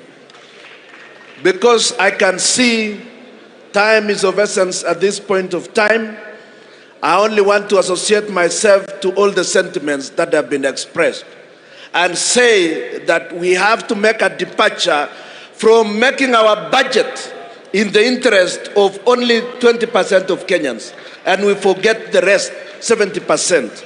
Huko nyumbani wanaumia, and I thank you, Deputy President, for committing yourself to solve the problems of ordinary Kenyans. Thank you very much. Thank you. And God bless you. Thank you, Isaac. Didmas Baraza, from all the way from Bungoma. Asante sana, my brother. Thank you, Mr. President. I also want to congratulate you for being nominated to fly the flag of UDA for the presidency. And the choice on who should be President of the Republic of Kenya has been simplified today. That Kenyans will have a very simple choice of two to make from: an assembly of the ordinary citizens with an agenda of reviving our economy, who also enjoy the support of the ordinary citizens and ordinary power from the people of Kenya, and another group of people that forms an assembly of children of retired presidents with full of ego who think that everybody should hero worship them. And I am sure, Mr. President, that even as they enjoy the state resources, they have the money to buy a few people, but they will never buy the concerns of the people from electing you as their president. So we will pray for you so that we can form the next government and revive our economy and defeat these people who always ride on the popularity of their families, the name of their fathers, to intimidate everybody in this country. With those very few remarks, God bless you. Thank you very much. Chris Wamalwa, the Secretary General of Ford Kenya.